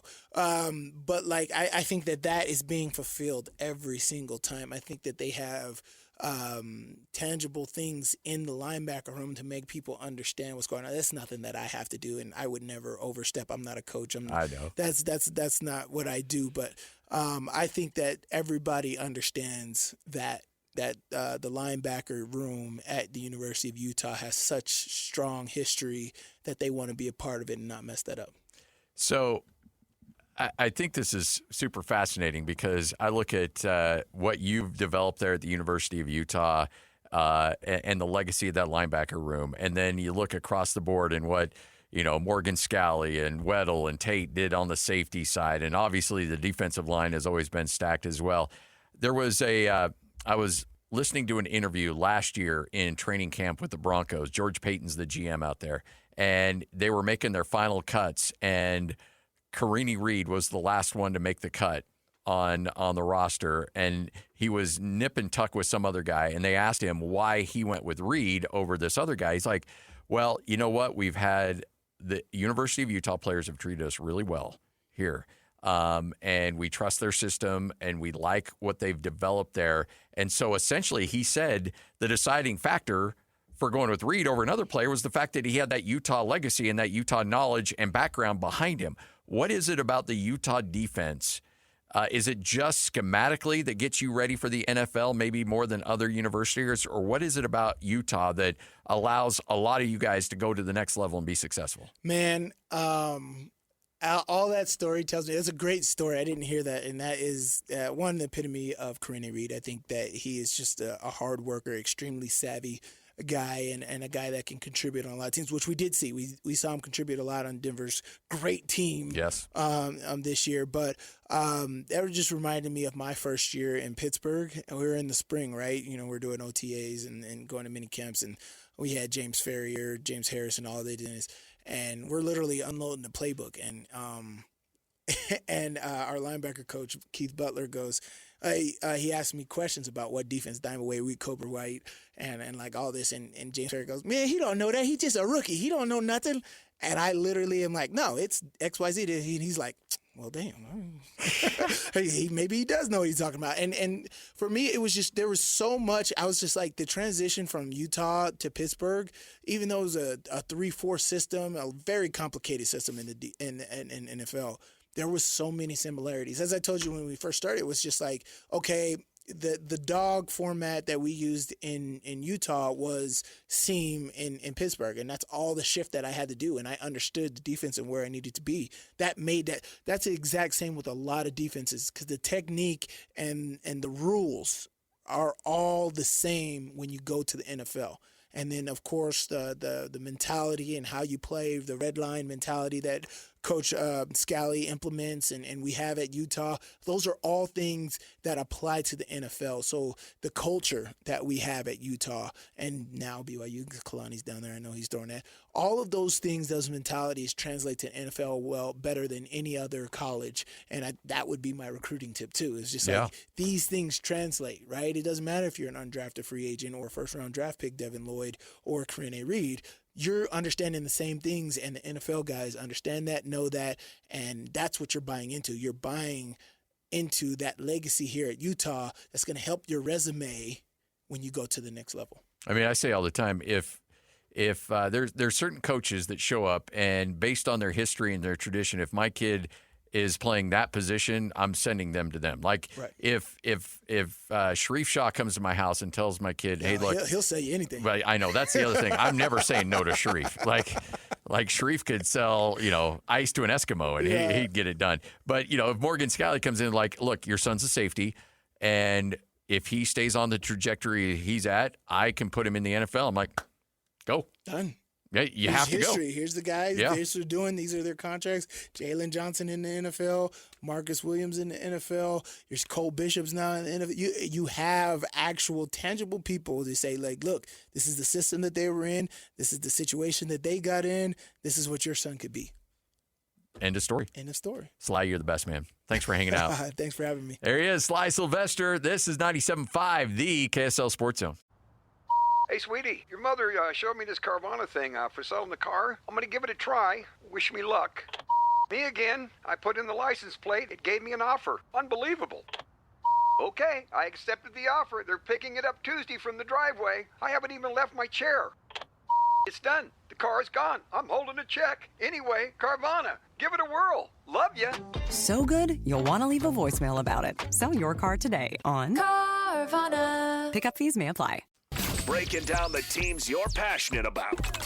This is Scotty G and Friends on 97.5, the KSL Sports Zone. 97.5, the KSL Sports Zone. All right. This is not an April Fool's Day joke. This is not a me trying to stir up angry listeners at all. Is it wrong for me to say I have never been a U2 fan? Like, is that a really like? I know everybody there's so many people out there that say, "Oh, I love U2," but really all they own is the Joshua Tree. It's like, are you really? Come on. And U2, I kind of lost it on them when honestly, I have like one song that I absolutely hate. Like, there's just one. Well, I hate the fact that they broke. Sorry, go ahead. No, for the most part, I actually don't mind U2. There's just, like I said, there's just one song that I really do not like. What's that song? Where the Streets Have No Name. I'm just not a fan of that song. I don't know why. Just don't like it. Yeah. I mean, it just, yeah, and when you start shows with it too, it just like, it's got a weird vibe to it. Yeah, it doesn't feel right. It doesn't. No, it doesn't feel right. But I don't know. Like, again, I understand that everybody seems to love U2 and they're all about U2, which is great. Hey, you do you. I've never been a U2 guy. And then I like them. And then when they hijacked everybody's iPhone, what was that, 10 years ago? Oh yeah. And that album that album, and it was the worst. That album's like, wrestling a dude in Boise. Like, it never goes away. Like, you get a new phone and that stupid album's still there. Yeah. It's like, how do I delete that damn album? You can't delete it. And it was the worst. The album was terrible. I never listened to it, but man, it'll still pop up on I did because I thought I'd give it a try. I'd give it a try. I was like, you know what? I don't mind U2. Let's go. Let's see it. And no, it is. You're right. That and it won't go away. You can't delete it. It's undeletable. I mean, every time I go in there, I'll delete it, move it to the old trash bin. It says it's gone, and then boom, you get a new iPhone. It's back. It's like, gosh. It's like wrestling a guy in Boise. Oh man, those were the days. We saw our guy yesterday. Oh, yeah. Stopped by Tim Daly Mazda. Oh, how's he doing? He's good. He's good. He's happy. Amanda was with him. Oh, yeah. Well, he's definitely happy if that's the case. Well, Amanda's with him. Yeah, absolutely. Yeah. Good. Yeah. Well, it was good to catch up. I'm glad breaks are happening for him. Well, good. You're happy good things are happening to him. Glad good things are happening. When you can buy multiple cars at the same time. Man, that takes a different tax bracket to do that. I know, right? Yeah, good for him. Man. Hey, awesome. We're happy for him. Coming up, Sheyhan Jeyarajah is going to join us coming up in our next segment. Some news breaking in the world of the NCAA. And I don't think that it is April Fool's. It looks legit. I don't think anybody's messing. I think this is actually real news. So I'm going to read this verbatim, this courtesy of On3. The NCAA Division I cabinet passed emergency blind transfer legislation earlier today, reining in when athletes can transfer and enroll in a new institution. The term blind transfer refers to an athlete who unenrolls from their current school and enrolls at a new university outside of the transfer portal window. Penalties for programs in which they allow this to happen: a suspension of the respective sports head coach for 50% of the season and a fine of 20% of that team's sports budget. Now, college football, again, moved away from the 2 transfer portal window. They want that 15-day transfer portal window to be, that's it, nothing else. None of this sabotaging the rules. You know what this is going to lead to? Lawsuits. And a lot of them. And then it'll mean lawyers are like, yeah. Yeah. I would honestly, I would love for this to apply and be held up. The big one, this was last year. Wisconsin quarterback Xavier Lucas was a freshman in 2024. He withdrew from classes at Wisconsin and then played at Miami in 2025, essentially circumventing the NCAA transfer portal. And that was a big, giant middle finger to the NCAA, to Wisconsin, and everybody else. And so all of a sudden, the NCAA is going to step in and say, all right, we got to do something. Now, this only applies to a select number of players. This isn't going on a lot, but there's 15 to 20 guys that tried to pull this off. And now you're looking at a situation where the NCAA is like, nope, we're not letting this happen. And, of course, now you're going to get lawsuits from it. See, the problem is the NCAA before they did all this stuff, they needed to think about this stuff and put the guardrail things in place. And there needed to be a longer process than just jumping and doing what they did and let the genie out of the bottle. Yeah, and this is why you needed to have the NCAA needed to go find the slimiest agent out there and hire him and say, okay, yes, if you think of every way, these are rules are proposing. I need you in your sliminess expertise to come up with every way to circumvent it so that we can, when we draw up these rules and we make them established, that we have all these bylaws and everything else, that we're going to sink into this so that nobody can circumvent these rules. Because now people are going to circumvent them, and then we're going to throw the hammer down on them, and then they're going to sue us for that. So, amen, Scotty. You are so spot on with finding your sleaziest lawyer and just, hey, where can you poke holes into these rules? Yeah. Help me find the ways. We're going to pay you a lot of money and find all these ways so we can figure this out and we can put everything in place. I mean, it goes back to who I think should be your voters for the top 25.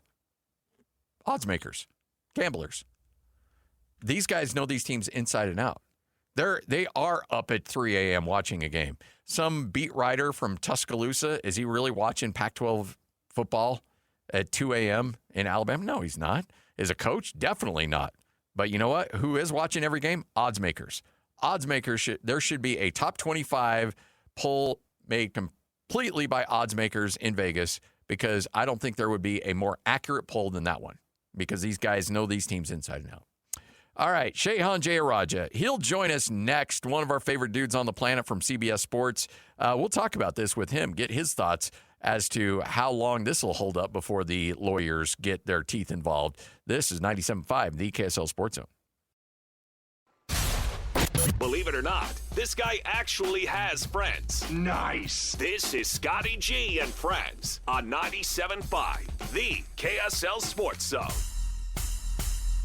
97.5, the KSL Sports Zone, kicking off the third hour of the program. Happy Wednesday, everybody. Hump day. Your week's almost over. You're on the downslide, at least. One of our favorite dudes on the planet is going to join us here in just a moment, Sheyhan Jeyarajah from CBS Sports, and a lot to break down with him. Look, Sheyhan has got you covered when it comes to the Big 12. Everything you need to know, Sheyhan is your guy. In fact, he joins us right now. How are you, my friend? I'm doing great. Thanks for having me. It's always good to catch up.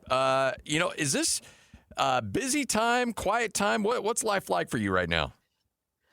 Yeah, a little bit of an in-between, right? Because obviously there's not a lot of news coming out right this second, but you are getting camps. You are trying to figure out who the heck is on whose roster at this point. So I feel like you're mostly doing groundwork as opposed to putting out a lot of new content.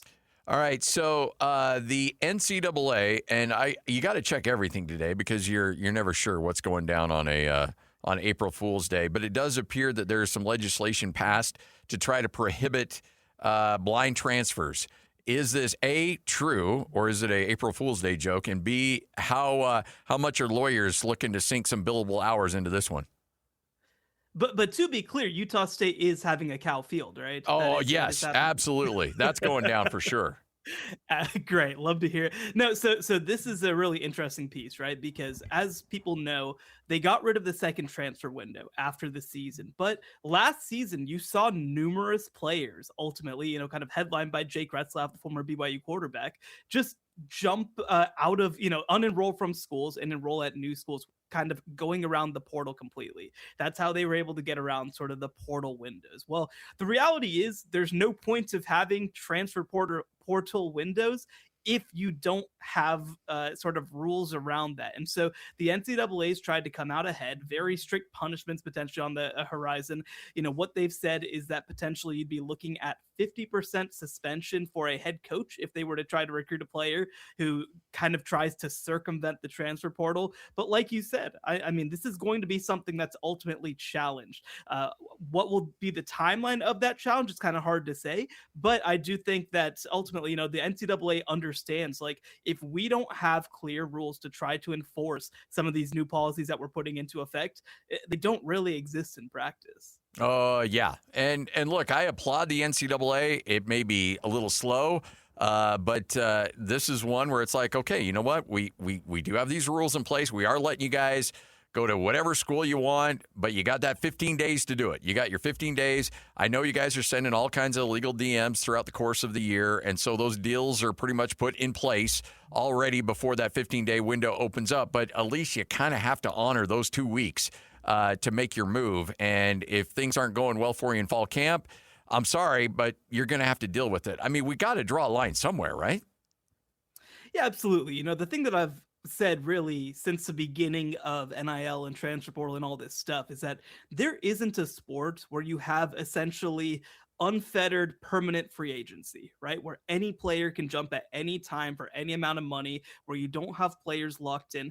And we're slowly starting to work our way towards some of this being the case, right? We saw with the Damon Williams situation at Washington, they were willing to potentially go after him for his buyout and for his contract, and that ultimately convinced him to stay put.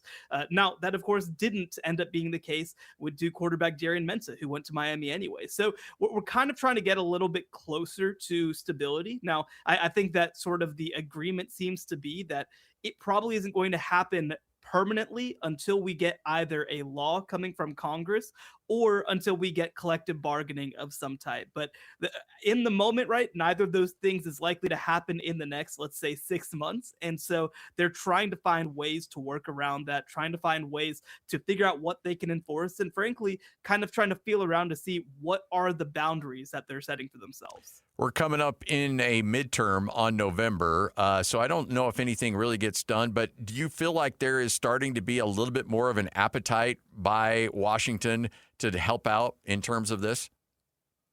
I think there is, right? I think there is. Like you said, there's a lot of serious stuff going on in the world right now, and that makes it a little more complicated than it might have been even 6 months ago. But, we did have this roundtable with President Trump, and roundtables, there's only so much that happens. But I think that more than anything else, this is showing that this has gotten the White House's attention. This has got Congress people's attention. We've had people on both sides of the aisle, frankly, who have been willing to kind of come up with different types of legislation and bring them in front of their colleagues, whether it be Senators Cory Booker and Richard Blumenthal on the left, or of course, Ted Cruz, Tommy Tuberville, and many others on the right. And so I do think that we are in a position where there is going to be more focus put on this issue heading forward. The question ultimately becomes, again, do we reach the point of having 60 senators in favor of a bill? Because the reality is, right, I mean, even if you have a number of senators on both sides who support some levels of legislation, we do see, especially when we start talking about the Democrats, they don't like the idea of, for example, getting rid of some levels of player agency, getting rid of the need for things like collective bargaining. It's more complicated than it seems in practice, but I do think that it has Washington's attention. Nice.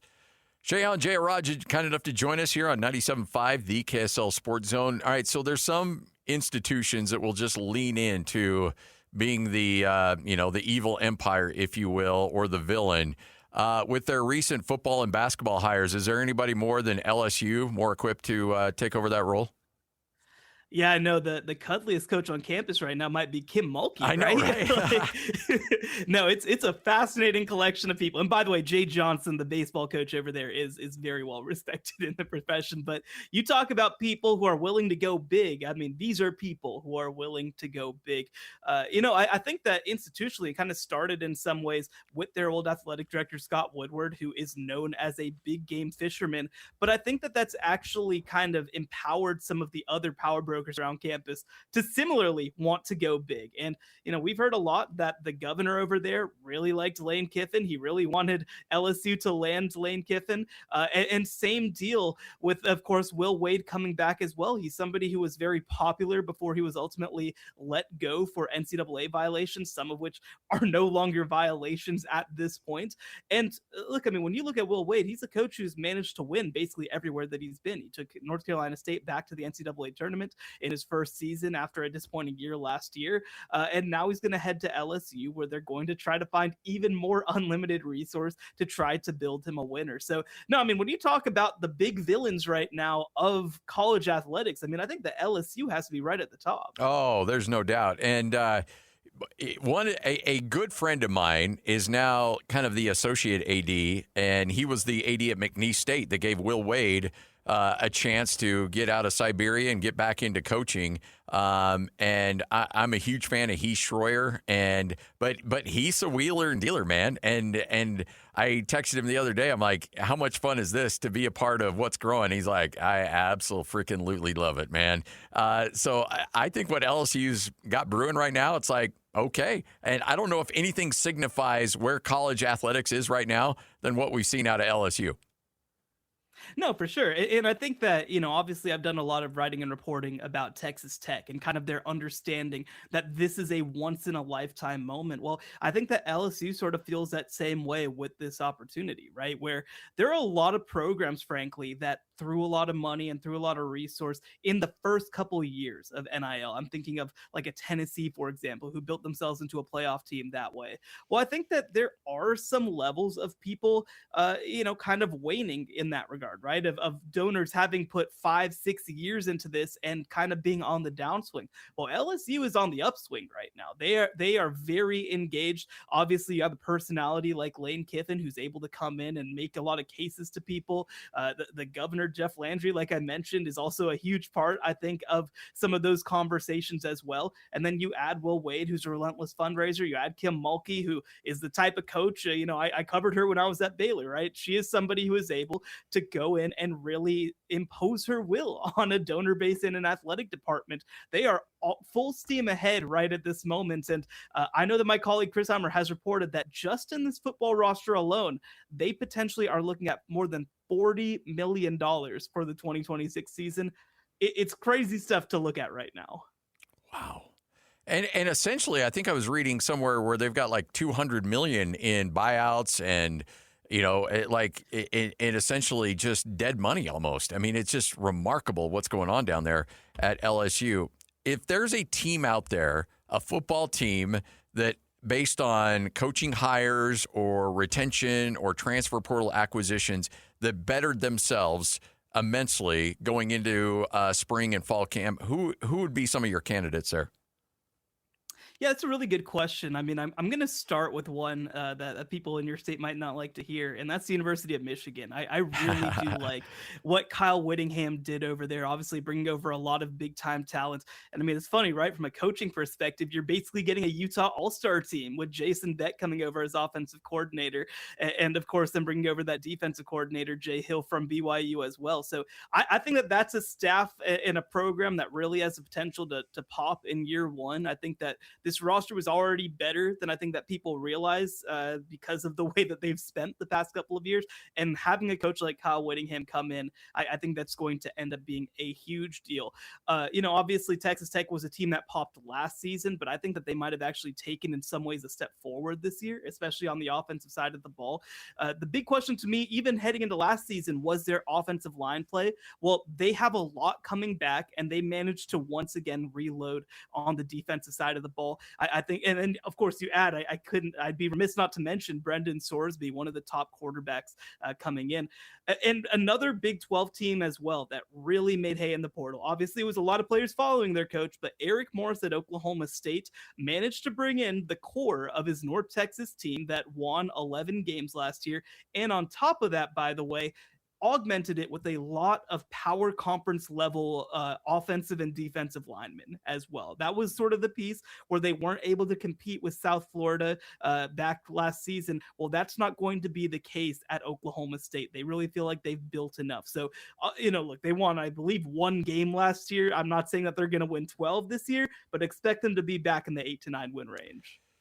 Is Sorsby a game changer, or was he just the beneficiary of being the best quarterback available? Because I don't know if I'm 100% sold on him. Yeah, I think it's interesting, right? Like, if you think that he's going to come in and be Fernando Mendoza, like, no, yeah. he's not necessarily going to do that. But I think that there's a couple pieces of this, right? One is, and maybe even to make the comp to Mendoza, they feel like they're going to be able to run the ball at a very high level. They've got 4 offensive line starters returning, including both tackles. They've got 3 running backs who they think are NFL caliber players, especially with Quentin Joyner coming back, who they expected to be their running back 1 last year before he got hurt. So that's one piece of it. The other piece of it, too, is that one, he's able to add, I think, a running element to this offense that I think that especially after Baron Morton got hurt, they missed. But second of all, they really do feel like he is a processor at a higher level than what they've had in recent years. That he's going to be able to go down the field, that he's going to be able to make quick decisions. And while Baron Morton had a lot of skills, that was something that he struggled with, especially when you look at some of those games where, the offense was a little inconsistent. The 2 BYU games, for example. Of course, that Oregon game where they really kind of felt like he lost his head just a little bit. So it's not necessarily that they feel like he's going to come in and win the Heisman next year, but they feel like he's just going to be able to be more of a mover and shaker for them offensively and allow their offense to not necessarily reach the level of their top 3 defense, but at least be more in that top 10 to 15 range. So much pressure on Morgan Scalley this year as the head coach of the University of Utah. And we'll talk about that. That's obvious. I think the next highest pressure pack position here in the state of Utah, Morgan's one. I think Kelly Papinga taking over for Jay Hill as the defensive coordinator at BYU is right up there, because what BYU's been able to do defensively, making that transition into the Big 12 over the last 2 years, has just been remarkable. That's something that we're certainly keeping an eye on here for sure.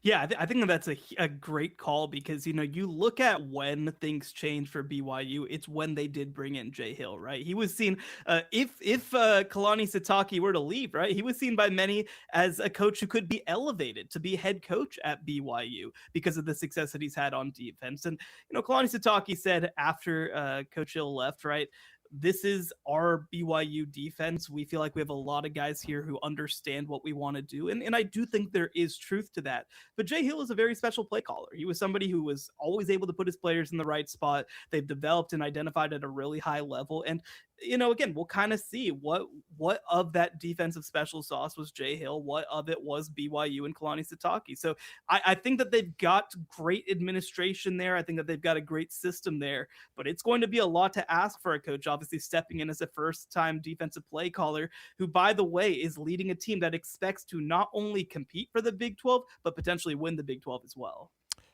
How difficult of a situation is Morgan Scalley? And not because Utah's got a lot of rebuilding to do, but just you never want to be the guy that takes over for the guy. And the bullseye that's on him and this staff after losing some key members of that staff and that roster to Michigan. I mean, this is and I love Morgan. I've known him for 20 years. He actually used to do sports radio for us right out of college. And they decided for some reason he wanted to go into coaching, which I don't know. I don't know if that was really the best move. Him. Yeah, I think he did okay. But it's just those are tough shoes to fill for him. Yeah, I think that is just really unfortunate, frankly, for Morgan, right? Because it seemed like he was set up in such a perfect way heading into his first season as a head coach. Obviously, great staff around him, lots of great players around him. He was able to take over a roster that seemed to be trending upwards. And while I still have a lot of faith in him, I think that he's going to be a really good coach at Utah. It's just the immediacy of it becomes a lot more difficult. And this was already going to be a different roster after losing essentially the entire offensive line that I think was really the catalyst behind powering this team. But I actually think more than anything else, losing Jason Beck is a really big deal for them because, when they brought in Devin Dampier last year, he came with Jason Beck. He was somebody who knew how to run that system at a very high level. Well, now, of course, they're bring in a more of a passing offense, and they got 2 quarterbacks in Devin Dampier and Bird Ficklin who are more runners at this point. Now, I think they're going to find a way to have a happy medium as well, but I mean that's a big deal, right? When defensive coaches come in with established systems on offense, it really helps them out a lot. When you have to start from scratch, and I mean, again, we'll obviously see what happens with this first offensive staff, but if they struggle out of the gates, all of a sudden you're out there trying to figure out what's the next iteration of this going to be. So I think his job is just a lot harder from that perspective. Now, again, I think that one thing that is helpful is this isn't the hardest schedule that they're ever going to have, right? This is a pretty moderate schedule other than that game against BYU. But I mean, again, they kind of hope that they could be a Big 12 contender in year one. And maybe that's still on the table, but it's going to be a lot to ask of them, I think. When you nationally are looking at a situation like the Pac-12, do you and your colleagues look at that as just like, that's just Mountain West 2.0? Like when you see those schools and you see how that's set up, does that seem elevated in your eyes at all as opposed to what originally was there in the Mountain West? So it's interesting, right? I think that we have gone through so much with this idea of Power 4, Group of 5, right? And I think that we're going to have to adjust a little bit. And what I mean by that is there's a Big 2, right? There's the Big 10 and the SEC. then there's a little bit of a gradient. And the Big 12 and the ACC are certainly above everybody else. But I think that, the idea of sort of all the group of fives being the same or even similar is probably not the case anymore. And I think that where this new Pac-12 kind of thrives is that I think they're going to be pretty competitive with the American. They're going to have a chance to be, 1A, 1B as the best non-power conference in college football. And I think that's not a small deal, right? If you can have a pathway to earning that bid to the college football playoff, maybe every other year, that's a really good place to be, I think, if you are the Mountain West, because, you add a number of teams that were already winning at a high level, led, of course, by Boise State, with a Washington State and Oregon State duo that I think is still very high quality, that I think probably is stuck sort of resource-wise somewhere in between the power conferences and the group of five conferences. Like, I think that does elevate what they've been. And certainly if you are one of those teams that's joining the new Pac-12, you're probably a little happy to be rid of, not to be disrespectful, right? But some of the weight, right? Yeah, some of the teams that you were sharing with that maybe you don't feel like we're trying to compete at the same level as you. So I certainly view it as a step up for most of these teams. I think that, again, in this world where you're working in more of a gradient than pure top and bottom, I think that it's a good place to be. And yeah, I mean, I think that there is a notable gap between the Pac-12 and the ACC and Big 12, but I think that there's less of one than when they were in the Mountain West. So I want to, I want to be careful because I don't want to get in trouble with your CBS bosses here, but I do like the NCAA tournament, and I've seen the numbers being pushed by the NCAA and CBS that these are all-time high, high ratings for the NCAA tournament. And I know football is your bread and butter, but do you feel like there is an appetite to where basketball can be at least somewhat, and I'm talking not the tournament, I'm talking about regular season college hoops, can be somewhat of a draw? Because the Big 12 seems like they're going heavy in on basketball. This new Pac-12 conference, let's be honest, it's a good football conference, but it's a great basketball conference. So when you look at that, do you feel like that appetite is growing a little bit where TV networks can say, okay, you know what, we can showcase this and we can make money on this? Yeah, I think that what I'd say, right, is that football's going to be the driver. I mean, I think that that's understood, right? But I think that there's more marginal value to be drawn than has been drawn in years past. And you mentioned, of course, the basketball side of things. I'd also point to the women's basketball side of things. Talking to people, like you mentioned, at the Big 12, they feel like women's basketball has been one of the most undervalued assets that college athletics has.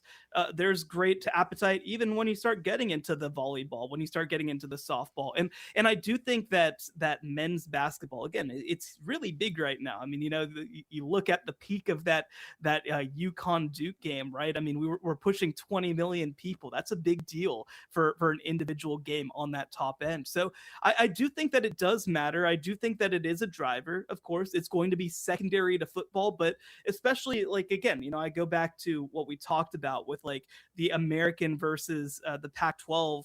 They're going to be two conferences that are competitive with each other.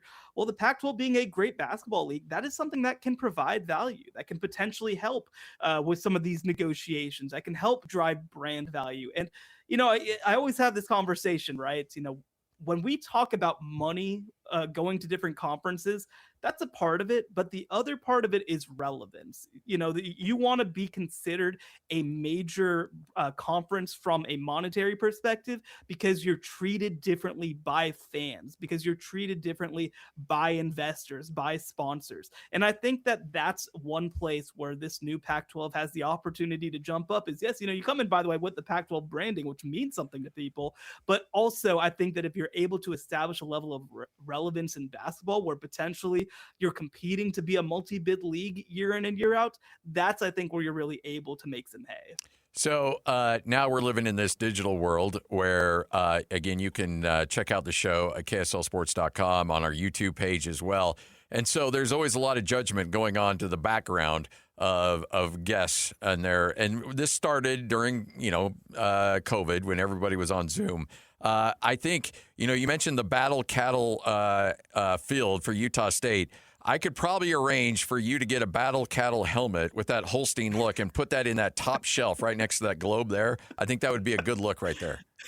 I would absolutely take it. You know me. Actually, it was the University of Idaho sent me a little replica of the Kibbe Dome. I've got it back there. So listen, if you can get it to me, I'll put it up. All right, done and done. I'm on it. Hey, Sheyhan, you're the best, man. We appreciate it.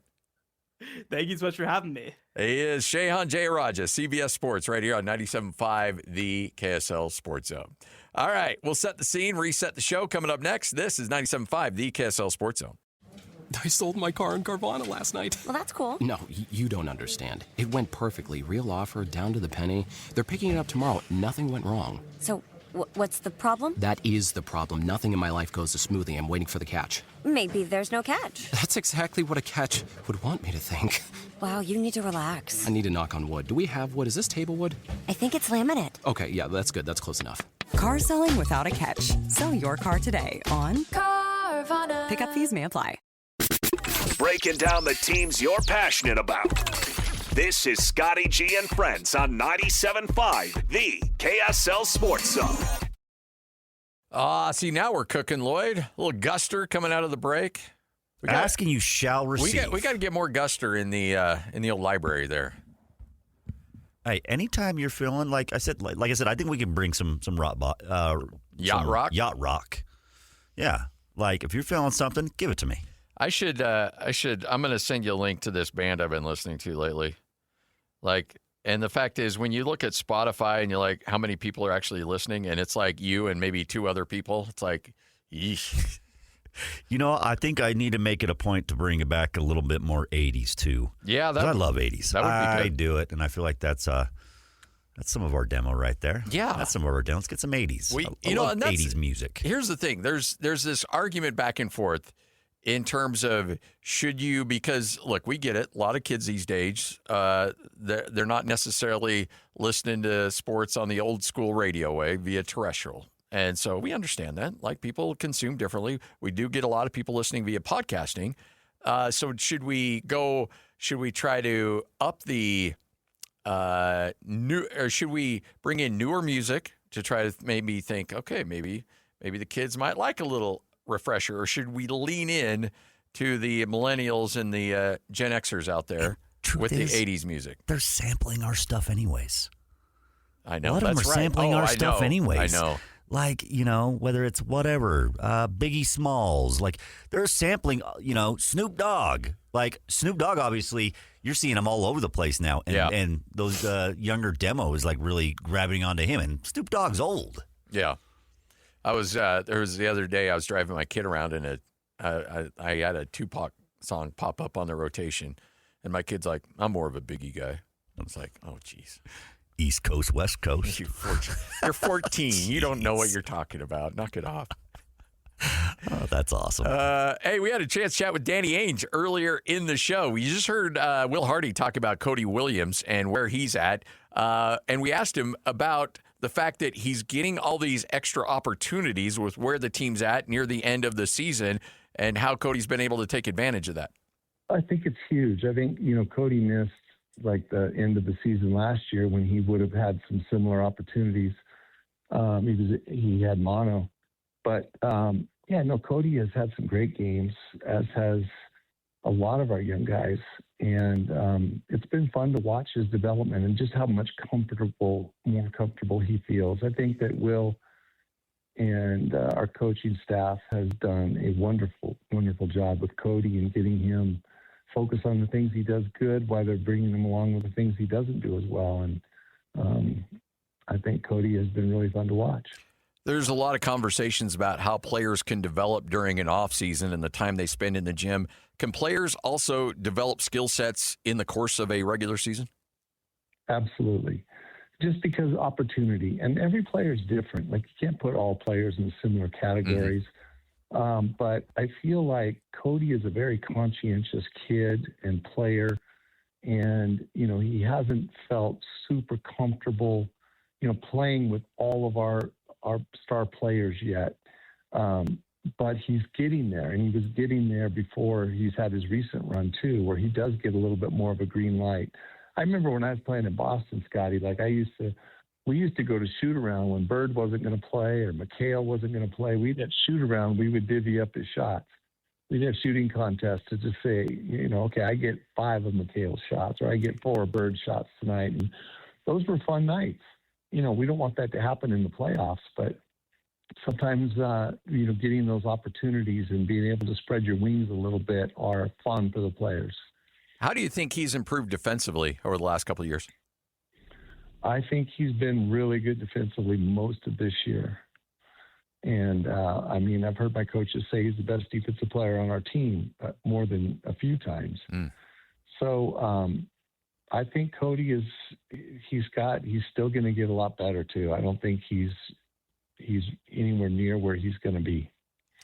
Danny Ainge kind enough to join us talking Utah Jazz basketball. Ace Bailey getting a lot of opportunities out there as well. When you look back at his rookie year, how do you feel like he's acclimated to the professional game? Yeah, I think similar in different ways. His strengths are more as a primary scorer, and I think that he's got those opportunities more as, Lowry's not on the court and Keontae's not on the court, but he's shown signs of that most of his life. And but he does get more freedom, and it's not as not as conscientious as it. Again, like I've experienced this before. Like when I play with Bird and McHale, I'm not the same player, because you got to do different roles and you got to play your role on a team. And so both of these guys and all of these young players, like they have to find their place. They have to be able to play with everybody and with anybody, and that usually starts with defense, rebounding, and playing the right way. And I'm confident these guys will. Watching Kennedy Chandler play 40 minutes the other night, what kind of a mindset do you have to have as a player when you sign that 10-day contract? Because, you're going to have limited opportunities to make that impression, but you want to be a team guy, but you also want to get some stats up. How can a guy be successful and make sure he's got that right mindset coming into a situation like that? Well, it's kind of fun watching the guys that have come in on 10-day contracts. Starting with Mo Bamba and, going down the line for the guys. I think we've had 4 10-day contracts this year. It's fun watching because they are hungry. They are playing different, playing better even than they played in the G League. They are, this is a really, really unique opportunity for them to showcase their talents, not just for the Utah Jazz, but for the whole league. And so it's a really important time for those guys. And it's been fun to watch their enthusiasm and their energy.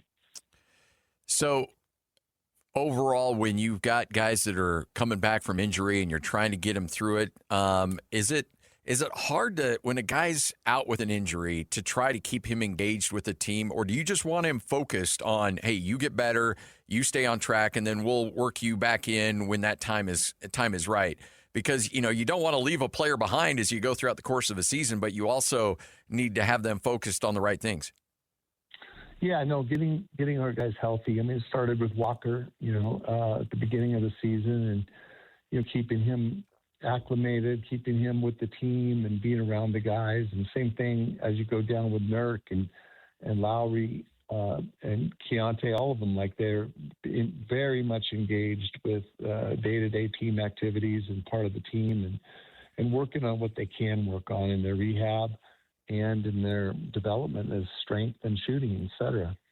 I know the time is going to come, and I know you keep those relatively quiet when you do bring in players for workouts for the upcoming NBA draft. I assume those will probably begin here pretty soon. Do you like casting a wide net and bringing in as many people as you possibly can?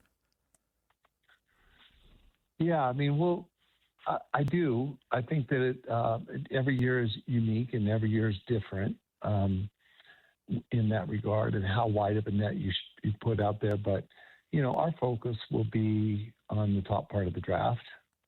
And, but there's a lot more names that are in our minds right now than are just on, every mock draft's mind. When you when you're looking at guys that you potentially might be signing that are in the G League or the 10-day, is it advantageous sometimes when you've already had them in for a workout maybe a year, 2 years ago, to go back and reference the notes and the video on that? Yeah, but I think most of the time we're looking for a player to just see that we haven't seen as much, and we're just looking for different types of players. Like we brought in a couple guys initially with Mo. Like we like Mo, we like what he's done for us this year in the G League, et cetera. But we were bringing in some defensive-minded guys just because we want our defense to get better, and so the defensive-minded guys, they actually have helped our defense be even better and helped some of the guys that weren't as focused on defense as they needed to be by seeing a little bit like Chris Dunn did for us a couple of years ago. So, yeah, we're just looking for guys that really want it, play hard. They can inspire everybody. Give me your thoughts on Will Hardy and how he's been. I mean, obviously he's done a tremendous job. The situation hasn't been ideal in terms of winning games at a super high level that he'd like. But, when you evaluate coaches around the NBA and you talk to people outside of Salt Lake City that know Will Hardy and know his capabilities, people have just talked about what a masterful job he's given the situation he's in. Yeah, we're huge fans of Will's. What he's dealt with is tough. It's hard. It's not what every coach dreams of. And we're really excited for next year. And we think we have a great coach ready to lead our team. And he has a lot of respect for everybody in our organization. That's for sure. So how much I know you're at conference tournaments and NCAA tournament games, and you're watching a lot of games, just scouting players. But just as a guy that loves the game of basketball, were you, and a guy that was a former coach, were you cringing at the end of that Duke game like all of us were? Yeah, I don't really. That was a tough one for Duke to lose. It was I'm not rooting for Duke necessarily or UConn, but I just that, what an amazing comeback victory. And it's a great feeling to have if you're UConn, but that's a tough one for Duke. And so you go, oh man, that's too bad. Because, I know the coach and a couple of the players and one of the fathers that's sitting in the stands. Pretty good. So that was a tough one for them. As a player and as a coach, do the losses sting more than the wins feel good? Yeah. I wish that wasn't that way. I mean, there's been some amazing victories that you don't ever forget. But, yeah, I think that they do. I think that losses are a little more painful than the joy you get from winning because you just expect to win.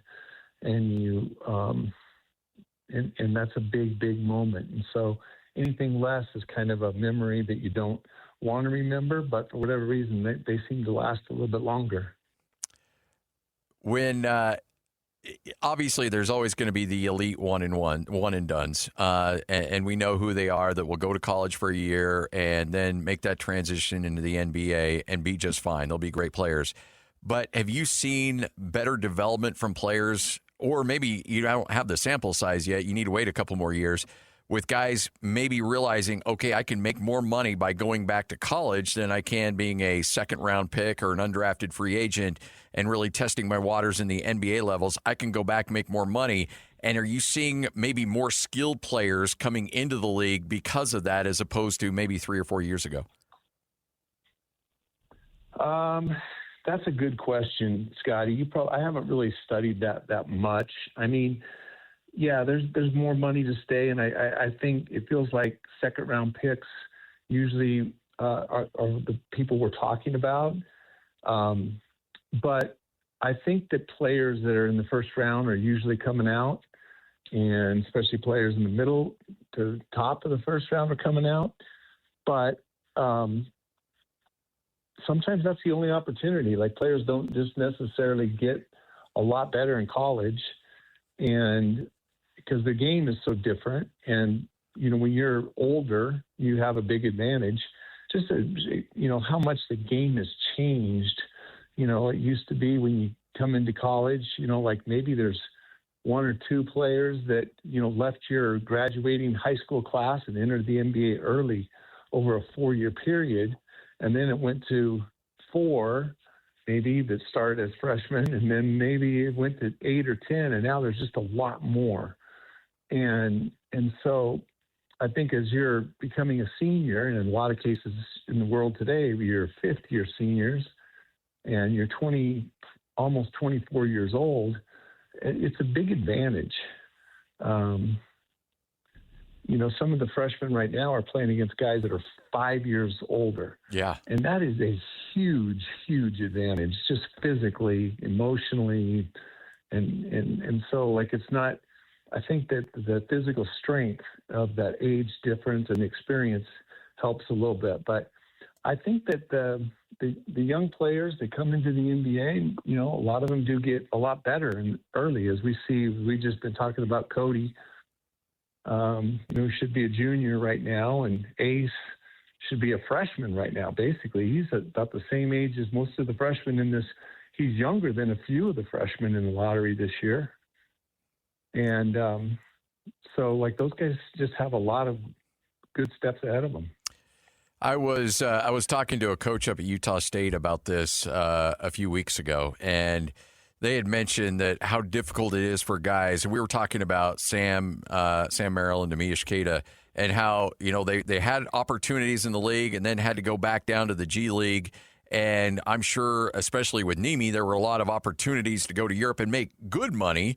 But the thought of, I'm going to stick it out and just keep this dream alive as long as I possibly can before, throwing in the white flag and going overseas and playing there. Is that come down to your agent a lot for these players to say, okay, you know what, this is probably the best bet, or hang in there, I still think you've got a shot in the league? Because obviously their patience is paid off in folds for those guys.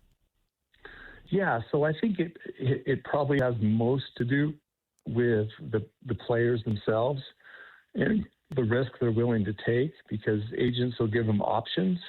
Here's an option. Here's an option. What do you want? You can make double the money if you go overseas, or you can stay here and make this. And the likelihood of getting to the NBA is not very good, but you still have a chance and hope. And anyway, those guys, it's worked out really well for us. It's been wonderful to see their development. Well, you've been up at Utah State there, so you've been able to watch these guys in their careers, and it's always fun to see that. Yeah. Guys that want to come back to school. I'm always for the guys that want to go back to school, because there is a big learning process and a learning curve. At the same time, going to the G League like Sam and Queta did, and there's value in it. Like I was mentioning, Chris Dunn. Chris was in the G League for 3 years after being the number 5 pick, and when we called him up here and signed him to that contract, he said, "DA, I'm never going back. I'm never going back." And he played like that, and he has continued to play like that in LA. And you appreciate that the hard times that you've gone through, and those opportunities that they see. And so there's great value in the G League for many players. There he is, part of our conversation with Danny Ainge. If you want to hear the rest of it, just go to KSLSports.com on our podcasting page, or just whatever podcasting platform you use. Just search Scotty G. All right, final segment coming up next. This is 97.5, the KSL Sports Zone.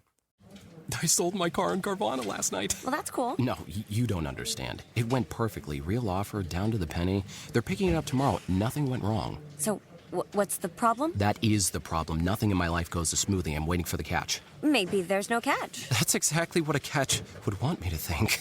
Wow, you need to relax. I need to knock on wood. Do we have wood? Is this table wood? I think it's laminate. Okay, yeah, that's good. That's close enough. Car selling without a catch. Sell your car today on Carvana. Pickup fees may apply. Insurance isn't one size fits all. That's why drivers have enjoyed Progressive's Name Your Price tool for years now. With the Name Your Price tool, you tell them what you want to pay, and they'll show you options that fit your budget. So whether you're picking out your first policy or just looking for something that works better for you and your family, they make it easy to see your options. Visit Progressive.com. Find a rate that works for you with the Name Your Price tool. Progressive Casualty Insurance Company and Affiliates. Price and coverage match limited by state law. 97.5, the KSL Sports Zone. 97.5, the KSL Sports Zone, wrapping up another edition of the show. Fun one today. Big thanks to Sly Sylvester for joining us. Big thanks for Sheyhan Jeyarajah joining us as well. And, of course, Danny Ainge, no big deal. It's been a busy, busy show. Back at it tomorrow. Remember, JJ and Alex coming up next as we continue to talk a little Utah Jazz, Utah Mammoth. We get you covered. Those guys have got you covered from top to bottom. Lloyd, good show today, man. I don't know if we top 5 show. Yeah, I'd say we were up there. Danny Ainge really helps. That's what I'm saying. There's nothing. You got that. You got Sly. You got Sheyhan that brought it. That was as far as Scotty G and Friends goes, which is it's in its infancy. Yeah, I would say that is a top 5 show right there. Top 5 friend. show. We'll Absolutely. Absolutely. All right. Coming up next, JJ and Alex. Thanks for me. Hey, by the way, everybody stay off social media. Just just stay off. And it's bad. If nothing else, disable your retweet button. Just don't retweet anything today. Don't believe it. Don't believe it. If your team comes out with a big statement, by the way, you don't even need to read it because trust me, it's bogus. Yep. It's not real. Not going to happen. You know what? Right when I knew what it was today was, I said, you know what? I will not read. I'm not reading anything at all on any social media. Just not going to believe it. That's my public service announcement for the day. Just don't, if you are on social media, which I think you should not be, don't hit retweet on anything. All right. That wraps it up for us. JJ Alex next. 97.5, the KSL Sports Zone. Hey, sweetie, your mother showed me this Carvana thing for selling the car. I'm going to give it a try. Wish me luck. Me again. I put in the license plate. It gave me an offer. Unbelievable. Okay, I accepted the offer. They're picking it up Tuesday from the driveway. I haven't even left my chair. It's done. The car is gone. I'm holding a check. Anyway, Carvana, give it a whirl. Love ya. So good, you'll want to leave a voicemail about it. Sell your car today on Carvana. Pickup fees may apply. You're listening to this podcast, so I know you've got a curious mind. Here's a helpful fact you might not know yet. Drivers who switch and save with Progressive save over $900 on average. Pop over to Progressive.com, answer some questions, and you'll get a quick quote with discounts that are easy to come by. In fact, 99% of their auto customers earn at least one discount.